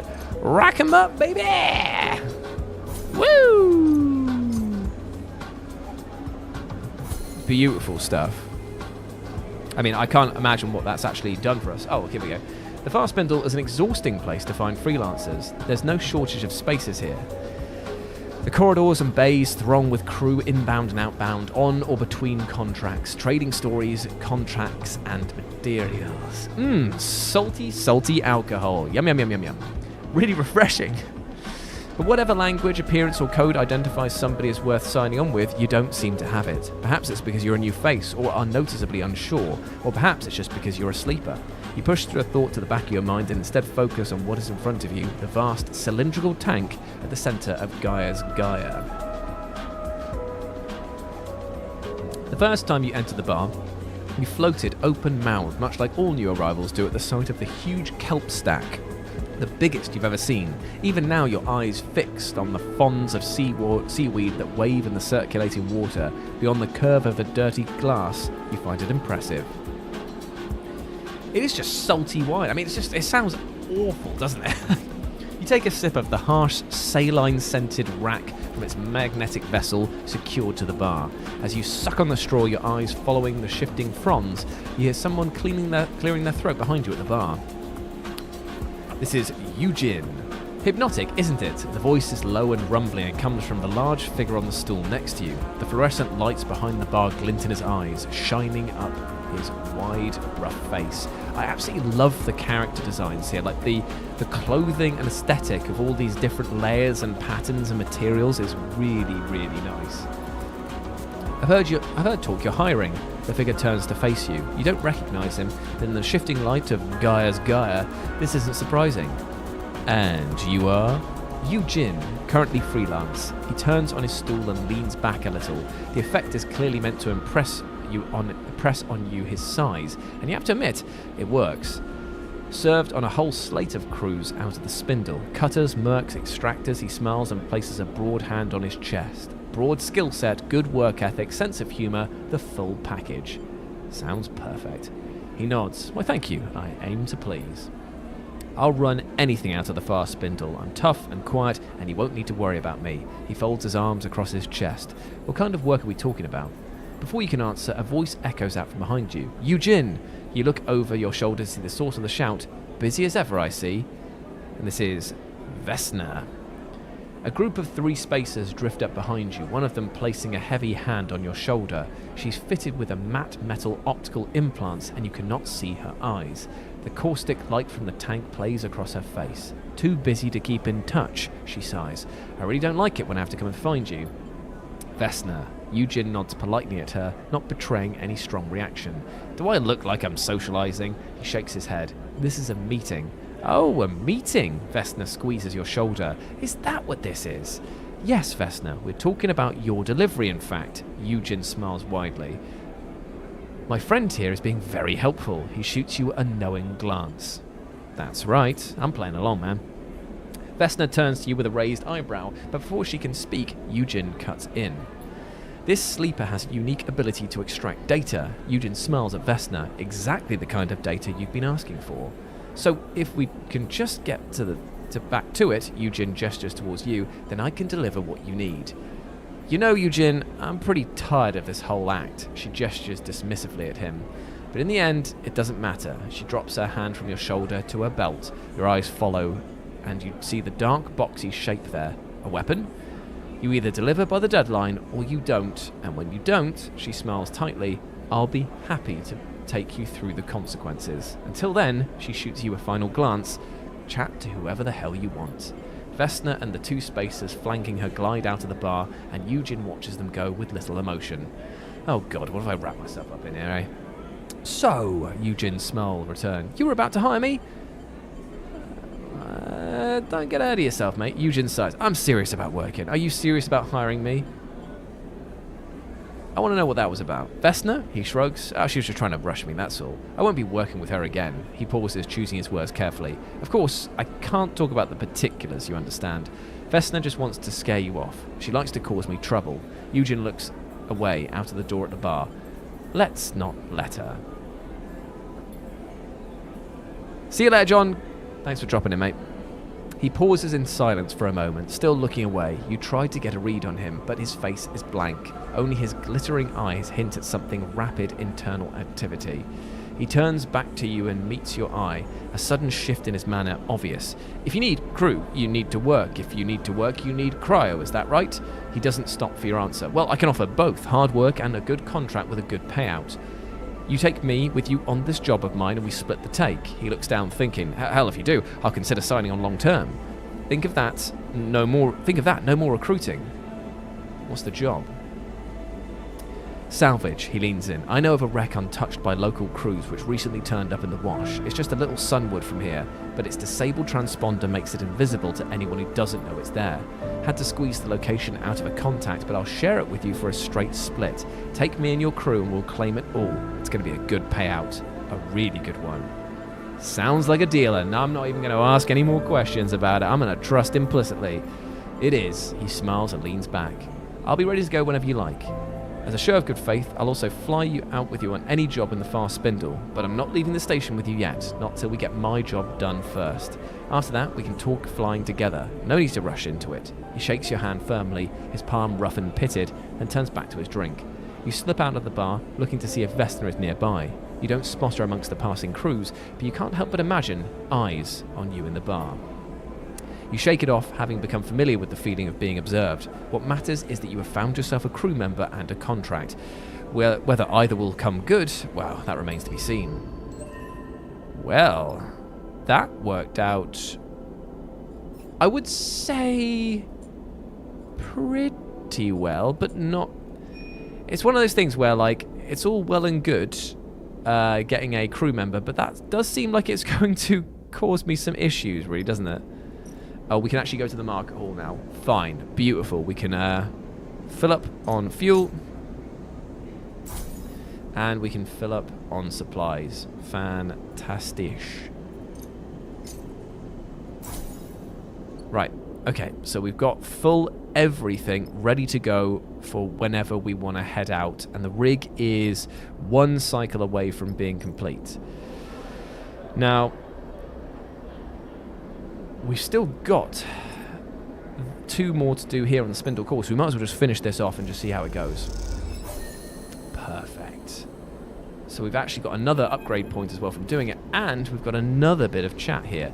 The fast spindle lives up to its name. Its tall stature makes it a real effort to travel from end to end. The local solution to this problem are the transit tunnels, massive tubes bolted onto the outside of the spindle that allow for rapid passage from bottom to top. As you find yourself in one of these cavernous passages, the bulky cargo haulers rushing by you, you start to wonder if braving them is worth the effort. Back up! The shout rattles down the bare transit corridor like a gunshot and is rapidly followed by a crunching impact. You spin back, pushing yourself against the side of the wide cylindrical passage. As you do, a hauler glides past, sending a rippling wave of air across you in its wake. This is... oh, the name is taken off there. When the roar subsides, you hear a string of expletives coming from nearby. A spiky-looking figure clutching some oddly shaped open-frame object gestures wildly at the vehicle as it glides away. Dickhead! She spits out an impressive glob of saliva down the tunnel, and it spirals in 0G. She turns to you in anger. You see that? Tried to slam you into the wall. Yeah, total dickhead. She nods firmly. No shit. Haulers hate us. She sniffs and looks you up and down. Not supposed to be in the transit system without a vehicle, she squints. Not like I care, but maybe you do. What about you? She shakes the open frame in her hand. What does this look like to you? She rolls one of her shoulders, stretching it out. You're new here. Is it really that obvious? She shrugs sympathetically. Nothing to be ashamed of. Let me give you a tip. She begins checking her open frame vehicle, tightening the bolts and untangling pipes. Avoid the haulers. Dickheads, the lot of them. Especially the water haulers. They think they're better than everyone. Don't mess with the stevedores. Stevedores, though? They're good people. Get treated like shit by everyone else just like us. She rapidly plugs and unplugs a series of connectors. They'll show you the shortcuts. She looks up and never, ever get in a spindlejack's way. She smiles, spinning the vehicle in her hand. Spindlejack? She thumps her chest. You're looking at one. She pauses, considering something, then suddenly she reaches into one of her many pockets and pulls out a small transparent rectangle punched with holes. Text glints within, reading, Cadet. Oh, Cadet, that's her name. Stripline Express. You take it. Cadet, she flexes proudly. That's me. Stripline is my outfit. Kamal's the dispatcher. Small outfit, but we punch above our weight. Dispatch is here in the spindle's core, but I run the transit tunnels up and down the spindle 10 times a cycle. You need anything moving on the spindle? Data, tech, messages too hot for the hardline? Come find me. I'll do that. That's the type of person we need in our crew to offset the skills that we've got. She nods. Tell them I sent you. Maybe they'll make sure it gets to me.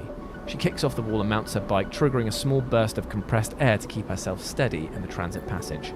You hear a buzz of distorted speech from what you assume is her dispatcher. Cadet angles her head to the communicator and mutters back into it. Got a hop, sleeper? She looks over at you, and something flickers in her eye. An idea? Or perhaps just a realization.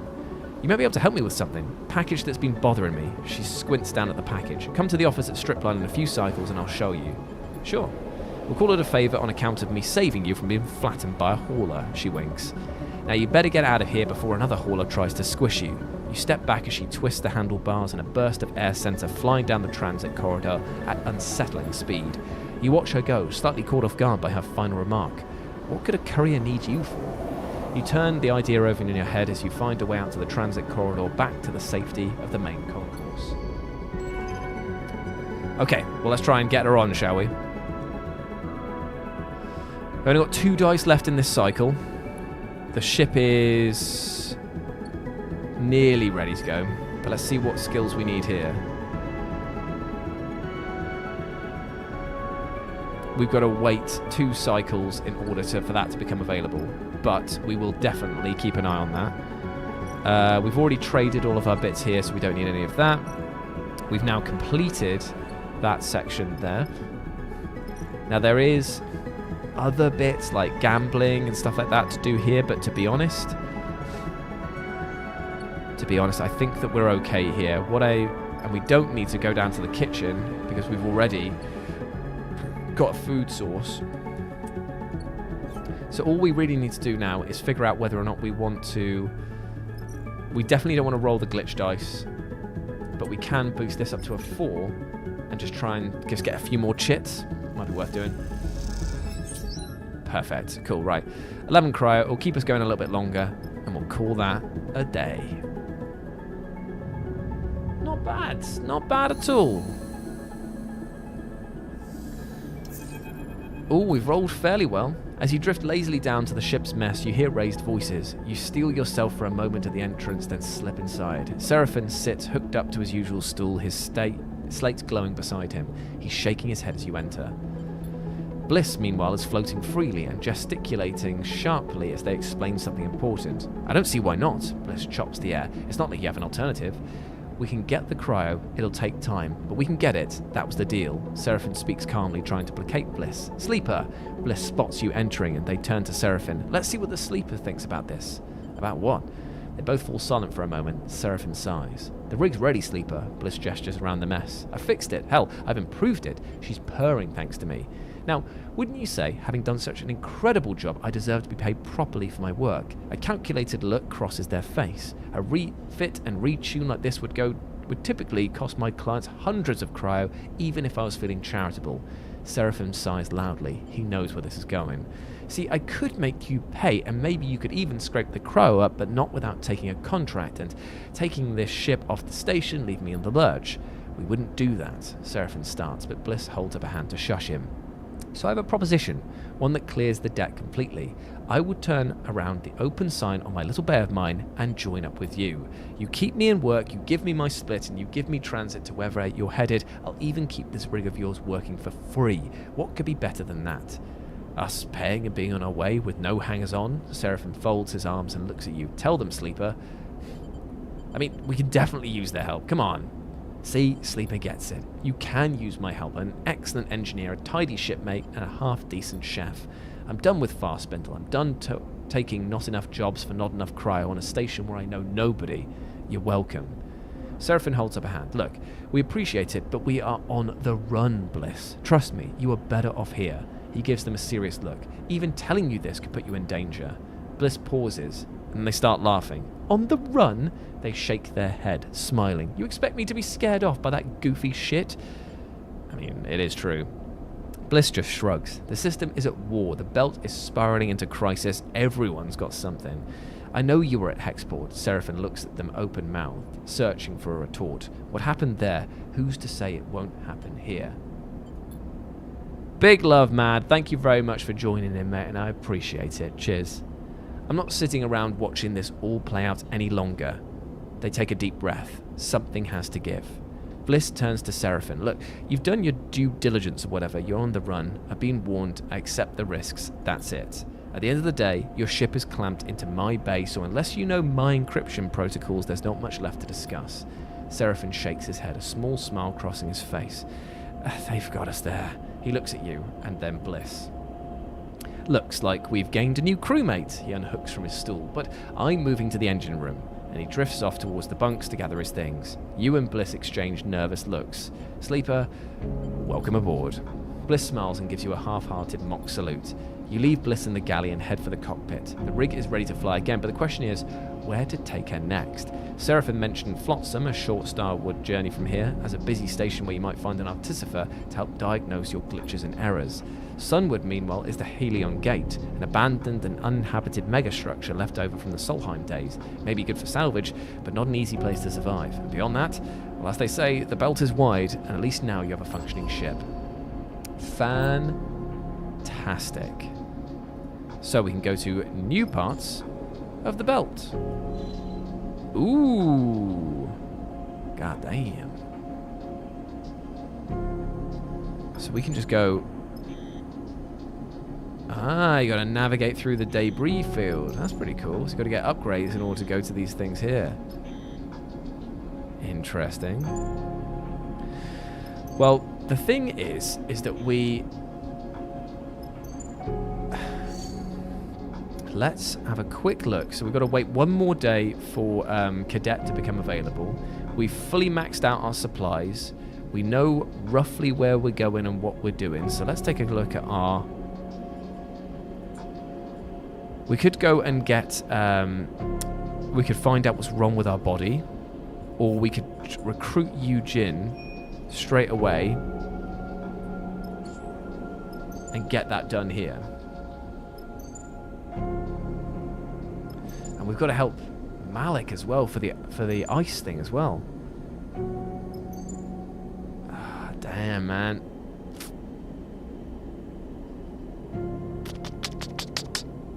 This is a tough one, actually. And the problem is that if we go to the ice asteroid over here, we've only got Seraphim. I wonder if Bliss will come on the missions with us. Ooh.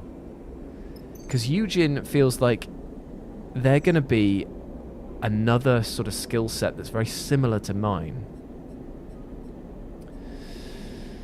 Whereas if we want Cadet for sure, and we want to find out what's going on with our frame. But we also need money. And we never know what could happen if we help Malik out either. Oh yeah, Eugene said that they come with us on any mission there. So I'll tell you what, let's go with Eugene, we'll come back, and then we'll help Cadet. And we've got these two helping us, which actually is a full complement of skills between all of us. Cool. Let's give it a try. So we're going to fly off now into the deep reaches and try. This is not what you promised. Seraphim turns to Eugen with a raised eyebrow. Looking out across the field of debris scattered around the small asteroid whose gravity has kept them here, you have to agree, where do you even start looking? Eugen shrugs, unfazed. I said the wreck was hidden. Transponder off, no flight records. I didn't say it was intact. If it was an easy job, I wouldn't have come with your crew. Could have just grabbed it myself. He winks. We all earn our share. That's definitely more than one wreck. Bliss is leaning towards the window, staring out at the glinting debris. I see at least 3, maybe 4 different engine housings out there. You really think that there's something of value to be pulled from all of that? I know there is. My tip-off is good. We just need to find the right part. On the right ship. Any clues? All I know is that a wreck with an item of great value is out there. That's it. You're afraid of some hard work? Is that it? So you're telling me we don't know what we're looking for, what it is, or what it's worth. Trust me or don't, Eugen shrugs. This will be worth your while. This is a hot tip. Sleeper, please. Suddenly a percussive beep interrupts your conversation. All of you turn your attention towards Seraphim's terminal. What the... He taps a few keys. We've got an incoming ship. See? What did I say? A hot tip. We better claim it before they do. Okay, clock's ticking. Large bit of debris, clear hull section. Focus on those. Bliss unclips from their seat and glides out of the cockpit. See, you lucky kids in the airlock. Ready, Cap? Eugen slaps you on the shoulder and kicks off from the cockpit door. Let's go. You follow, already trying to map the scattered debris in your mind. Ooh, a bad roll for both of them. However, I could do some stress, but it all depends on what we've got here. Oh, Christ, there's a few different things here. So we've got, well, that's not good, is it? So we've got an incoming vessel in 2 cycles. Christ, this is going to be an interesting one. So over here... We've got Endure, which I am very good at. There's got to be something of worth amongst here. Okay. We've also got this guy over here. Still a big portion. Endure. Oh, Christ, I don't know which one to go for. However, I'm lucky in the sense that my Endure skill and engage skill are the same as Eugen's. So, in theory... Oh, we can see who's got the skills over here. I could push ahead with 3 big rolls here. So, for example, that boosts up to a 6. That'll go to a 5. Let's just see what the 100% positive gets us on this section here. Hopefully it's a 3. Ooh, that's good. Right, let's chuck in a 100% positive from Eugen as well. Yeah, baby. Okay, we'll push that up to a 5, and we'll see how much a neutral thing gives us. It does give us stress, though, for getting a neutral outcome, which ain't good. However we cut it. In fact, I'm going to take... Oh, it's a 50-50 neutral negative. What would Bliss do in this? Oh, that's the wrong thing. I was just about to waste a 6 on that. Whereas I think that if we do this... I know it seems a bit crazy. It's fine. Take 1 stress, and then I'll come in clutch for the final one here, and we'll just clear off this action. Okay, so I got stress. Not good. But we have explored that hidden wreck and discovered... Ah, we need a bloody cipher in order to get in there. Shit. Okay, well, we...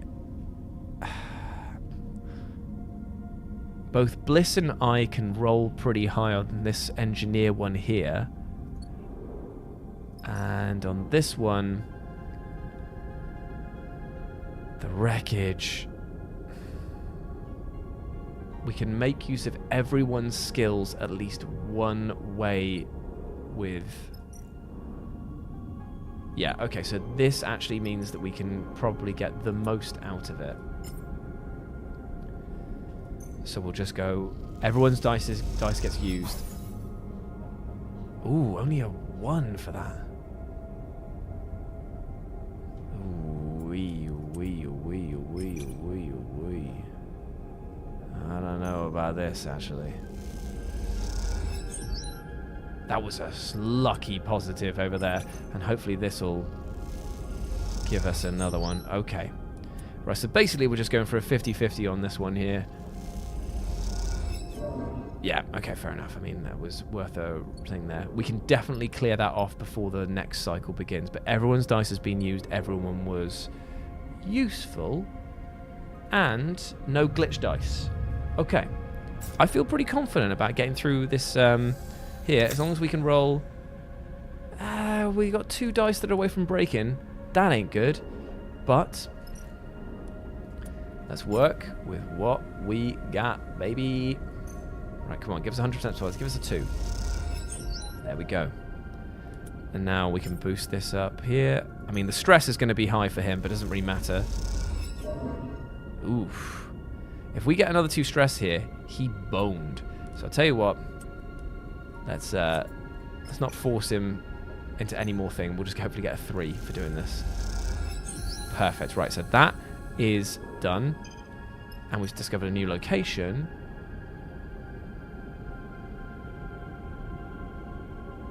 Oh, I didn't want that. No. That's just for bloody scrap. We need the bloody... so the escape key is going to be on this bit. Oh, Christ. Okay, well, we got to move quick. We just have to use big dice and push through here. 3. Come on, give us another 3. That'd be really good, man. Oh, yes. And then go for this. No, that's not good at all. That's not good at all. Wait, what can I do? What can I do? I could maybe use my stress here and push that up. Oh, screw it. We just got to do it. So I've taken a stress. Everyone else's has gone up. And let's just hope that he can just clean through that. Ah, damn. Come on, man. Come on, just get through. Get through this too. Come on, just get... oh, shit. Well, now we're in real trouble because I'm just pushing us on 1s now. Right, okay, we're stressed out. We're stressed to the max now.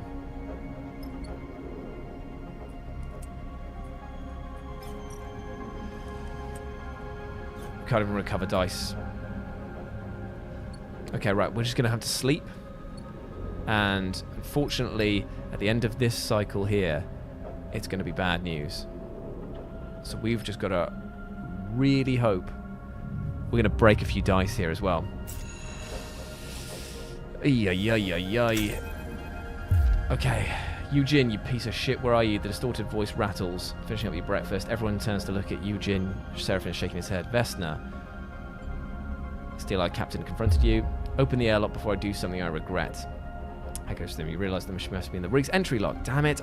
So if I'd basically spent those dice instead of the asteroid onto the ship and got into the security thing, I just didn't know it was on there. God damn it. Eugene? He shoots you a look. We should let her in. You kick off towards the door, but Seraphim drifts between you. Sleep, are you sure about this? You can see he's angry, but... relax. Be ready. I'll be ready. Eugene follows you as you glide to the airlock and hit the controls of the exterior door. Let me handle her. Eugene gives you a nod. This is my ship. I'm going to take control here. He raises his hand in submission and drifts back a little. You watch as the airlock cycles and you see the silhouette of Vesna through the viewing window as she removes the helmet of her suit. You prepare yourself for whatever comes next, hoping that Seraphim is somewhere nearby. Thank you. Vesna floats through the airlock, her eye implants making it hard to read her expression. I prefer to not have to stand outside banging on the door. She turns to Eugene, seeing him behind you. But I also prefer when my contractors don't try to screw me over. Let her talk to Eugene. This is how you treat all your clients, Eugene. Promise to deliver the coordinates they helped you find, and then instead, when you find out their value, go with another crew to try and steal the prize from under their nose. I knew you were an amateur, but I didn't know you were an idiot as well. Tell them whatever stories you want, Vesna. Until I'm paid, there is no deal. Did you pay me, Vesna? Vesna looks frustrated. You know as well as I do that payment was on receipt of the coordinates. Well, sorry to say, I won't be able to deliver. Deal's off. You piece of shit. Vesna's hands go to her hip. Now, you are a guest on this ship. Seraphin's voice comes from somewhere behind you. Let's all remember that. You turn back to see Seraphin holding a hull bolter at his waist, its wide muzzle trained on Vesna. Vesna lets her hand go loose at her side, abandoning her threat. Of course, she sighs. I thought you might all see the breach of trust in the situation, but I was wrong. I don't want to escalate this, come on.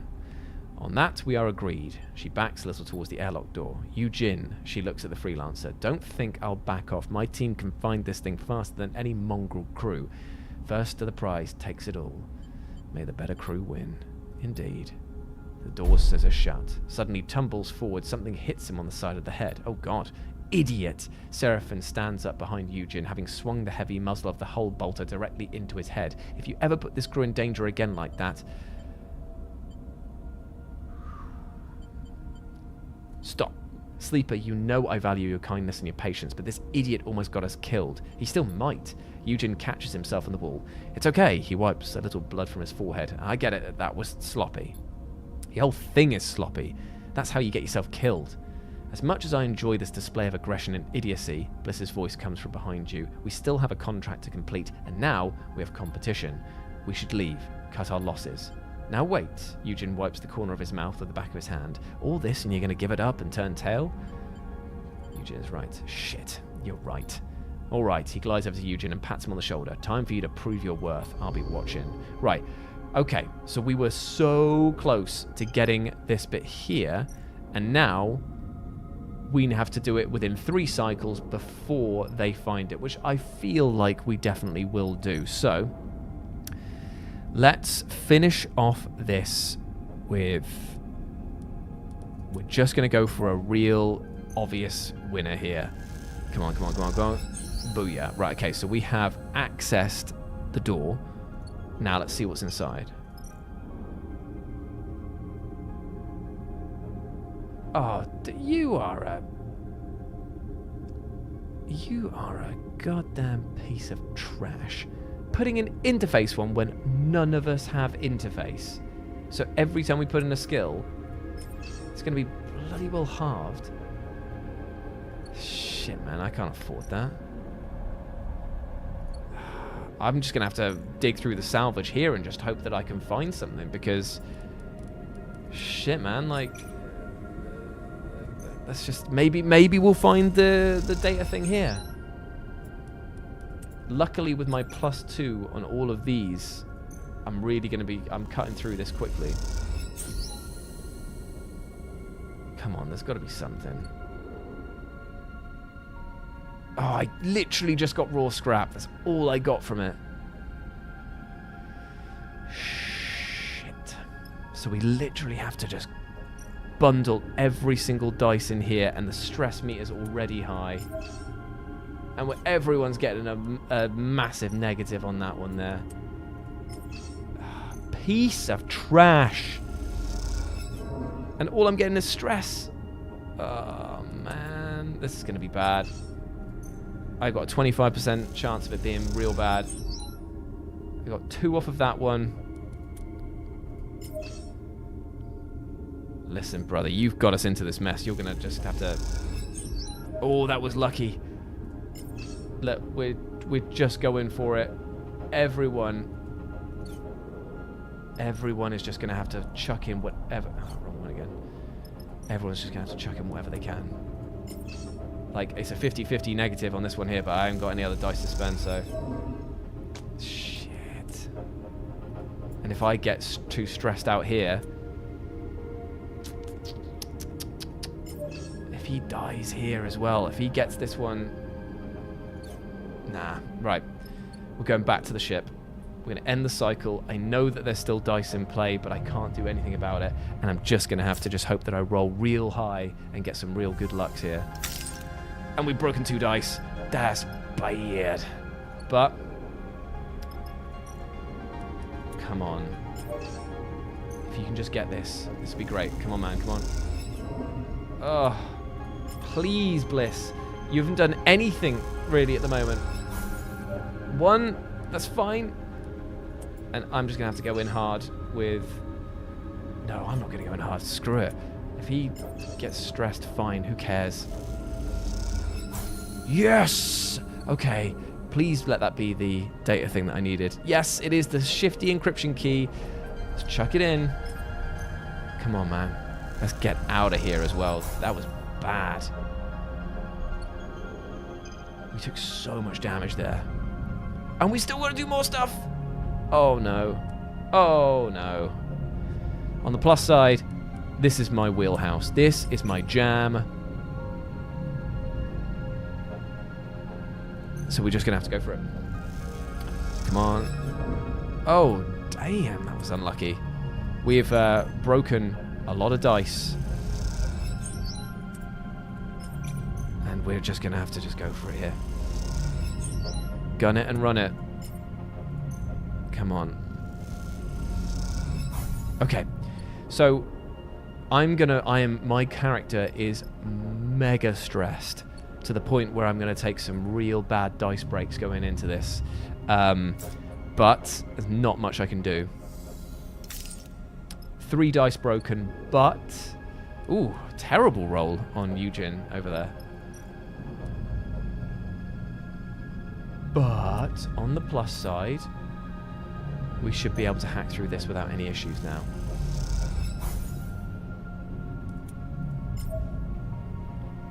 I'm not going to risk actually for the final bit of stress. I'm just going to go for an automatic pass on one of these. I should have just done that before, to be fair. Whew. Right, okay, well, we finally got in. The cargo bay doors shudder open in silence as Eugen levers them apart. This is it, the final layer to pull back before you reach Eugen's mysterious prize. You can't help but feel a little excited. There's also a sense of satisfaction to the idea that you beat Vesna's crew to the wreck. You found it, you cracked it open, and now you will be the one to reap the rewards. Focus on the job. The doors are open enough for a person to glide through. Beyond there, only the darkness of the cargo bay. You follow Eugen in, the headlamps on your suit lighting his back and the dusty void beyond. You see the boxes appear, as if by magic out of the dark. Eugen glides past them. Does he not see them? You stop and take a look at the loot. A stack of 4 sealed boxes sit in the middle of the bay, their armoured exteriors caked in dust. You wipe away and squint at the aging label. They look like industrial ship components, still sealed, totally untouched. In a belt, where most tech has been through hundreds of hands, patched up and reconfigured, this is a solid haul. But not the kind of haul that gets crews fighting over it. Something doesn't add up. They aren't here. Eugen's voice crackles through the radio. What? Back wall of the bay. Come see.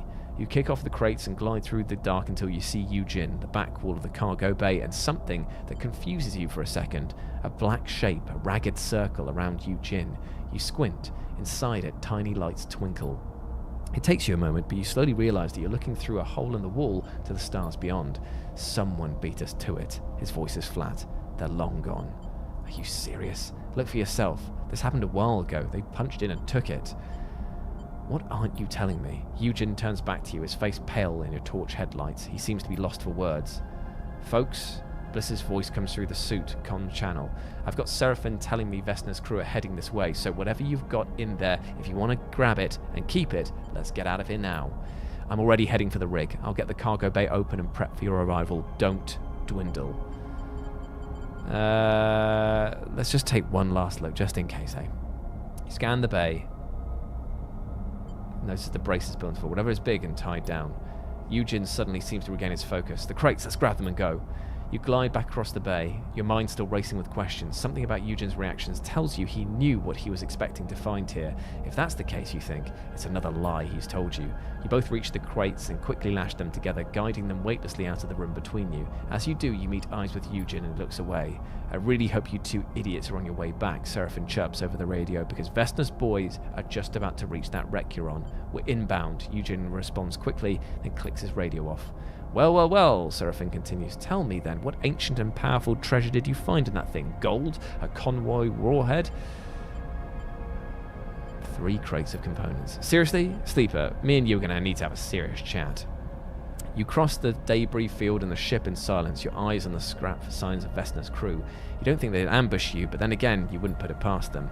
As you reach the cargo bay and guide the crates through the open door, you shoot Eugen a final glance. "Give me time," he says quietly over the radio. "I'll explain in time." You consider pressing him and even shouting at him, but you realise that there'll be plenty of time for that on the journey back to the far spindle. For now, you just want to get out of here. God damn it. That was a bad time.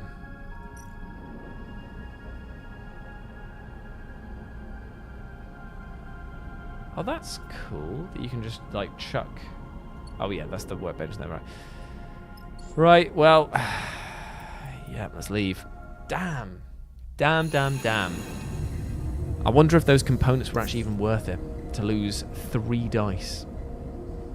Eugen has spent the journey back to the far spindle avoiding Seraphine as best he can. It might be that he's afraid, but as you get the feeling, it's more likely he's been making himself scarce out of a genuine sense of regret. Seraphine, however, doesn't see his behaviour so favourably. Slimy shit won't even show his face. Put a Spacer's crew sights with no care for anyone but himself. Agreed. Seraphine turns to reply, but as he does, you see his eyes jump to the door behind you. You hear the rustle of movement behind your head and turn to see Eugen in the cockpit's doorway. A rare, serious expression on his face. "I owe you an explanation." His voice is low and steady. "Believe it or not, this was not my plan." "Yeah, your plan was to find the loot in that wreck and split it, wasn't it, big man?" Seraphine glares at Eugen. "No." Eugen gives him a tired look. "It wasn't." "Hear him out, Seraphine." Bliss cuts in from the back of the cockpit. "Vesna has been searching for a ship." Eugen looks over your head to the far spindle. "An infamous ship." "Seemed like she already has a ship," Seraphine interrupts. "That was part of the problem." "Not a rig." Eugen looks down towards him. "A faction drive ship. An interstellar ship." That seems to shut Seraphine up, and you don't blame him. An interstellar ship here, in the belt? That's tech from the core systems. No way. Eugen sighs. "I get that you don't trust me, but I'm not lying. I shouldn't even be telling you this now. Word gets out that there's a factory fresh fraction ship somewhere in the belt. People kill for less. Gangs kill for much less." "You're telling me that there's a fraction ship that no one has ever found that's been sitting here since when? Since the collapse?" "Believe it or not, that's exactly it." Eugen looks at you. "Vesna put me on the trail. She wanted me to find its location for repayment, an old debt. But the moment I found the data that verified its existence, that confirmed the ship was out there, I couldn't give it to her, and that's when you found me." "Who wouldn't?" Eugen lets out a weak laugh. "A ticket out of the belt, freedom." "But it's not only that." Eugen folds his arms. "You may have met Vesna, but you don't know her. She's one of the last people in the belt who should have a ship like that. Well, no one has that ship now, if it even exists. Need I remind you that it wasn't there?" Seraphine shrugs. "Your data was a bust." "No," Eugen shakes his head. "It was there. Once. Those wrecks, those were the ships that fought over the fraction ship. A bunch of Solheim corporates who wanted to get out of the system when it all came down. And that ship was their ticket. The Aphelion Path." Eugen looks out at the far spindle. "It was there. But someone moved it, hid it, long before we got here." "Leave the belt? Sign me up." "You and me both, Sleeper." Eugen inhales long and deep. "I'm so sorry." He looks at Bliss and Seraphine, and to you both as well. "I wanted to keep this secret. I wanted to find the Aphelion Path, and I knew that if I did, you would understand. Still, I was wrong to manipulate you. But I'm not done. I will find the ship, and I will leave the belt." "How will you do that?" Seraphine shoots him a sly look. "With no ship of your own and Vesna at your back?" Eugen ignores him and moves closer to you. "Sleeper, I will uphold our deal. I will serve on your crew, and when I have news of the Aphelion, you will know." "That is what we agreed." Seraphine turns to you. I know, I always say this, but this time you have to listen, Sleeper. This guy is no good. I know his type. Don't bring him. This can be your escape too, Sleeper." Yeah, why not, man? I'm a trustworthy guy." Seraphine sighs, getting up from his seat. "You've got a lot to prove, and you better get on with it." Eugen meets his eye but says nothing. Once Seraphine is gone, he looks at you and nods. "Thank you." He turns and leaves too. "Quite the ragtag group we have here." Bliss nudges past you. "I know you understand what a second chance means for you, but I'm glad to see you understand that others need the same." They slip out before you can respond. You stare out of your cockpit of lights at the fast spindle. You hope Eugen understands his mistake, and you hope even harder that Vesna doesn't hold a grudge, even though you know for a fact she does. You sigh. The bunks are going to need expanding at this rate. Well, okay. Something flickers. Okay, so basically... Oh no, lanes coming around. Hexport jumps into your mind. Though you are not conscious to witness it. You are distant, his voice hisses into white noise, but you're not free of me yet. I'm coming, sleeper, and I will retake control of what is mine. The closer I come to you, the more you will feel it. Lane moves your fingers to tap your forehead. In here. Until you cannot resist. A bright smile, pale eyes, a growing hiss that hurts. Then the hiss is gone, the rig suddenly quiet, the stinging tightness diffusing behind your eyes, but the fear remains. Sleeper, you good? Seraphine is there, floating in your berth. You were talking. Lane is coming. Seraphine looks alarmed. You feel him, right? We can use that. Stay ahead of him. He squeezes your shoulder. We can do this. We are fast and smart. We keep moving and don't stay anywhere for long. And we find a way. Somehow. You nod. You don't know if Lane is able to reach your mind like this, how he's able to speak to you, but you want it so desperately to stop. You must find out what he's done to you before it's too late. You must stay ahead of Lane at all costs. Well, from one quest to another, it looks like we're going to go on and help Cadet now. Distracted by... So we're basically trying to help there. Someone hit the strip line. No idea where Kamal is. A bunch of goons tearing the place apart as we speak. Even tried to grab me. Those muscleheads are slow. Who would attack a courier? No idea.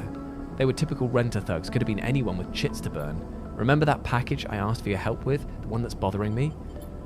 I reckon it's got something to do with it, and the job was a bust. An express run all the way to the underhang, but when I got there, no one was home. Place was smashed up like somebody got there first. Should have dumped the package and ran, but I brought it back like a good girl, stashed it in a safe spot at stripline. Thought the sender might come to recover it, and when they didn't, well, I got curious, popped it open. Stupid thing to do. Inside was a drive encrypted to hell and back. When I ran into you, well, I heard sleepers are good with data, with tech, so I thought that you might be able to take a look at it. Now stripline's trashed as well. Here's the thing. Back when I popped it open, I noticed the drive had a dispatch marker, Hexport. Hexport getting atomized? Yeah, that's where I'm at too. This thing was sent out from there just before it got cooked, and with that kind of attention I've been getting in the past couple of cycles, she slips a hand terminal from her bag, taps a couple of times and holds it up to you. Cadet stares out at you from the screen, straight-faced and pale.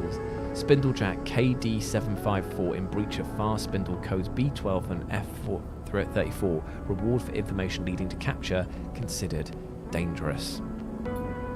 Dickheads blasted it out on the transit channels. Every Spindlejack hauler and freight carrier is going to be watching for me. She pulls back the hand terminal angrily, stuffing it away in her bag. Something's going on. She looks away. Spindlejacks don't make friends easily, and now all the couriers I do know are looking to turn me in for a payout. She snaps her head to the side, her eyes flashing with anger. Why do you think I'm here?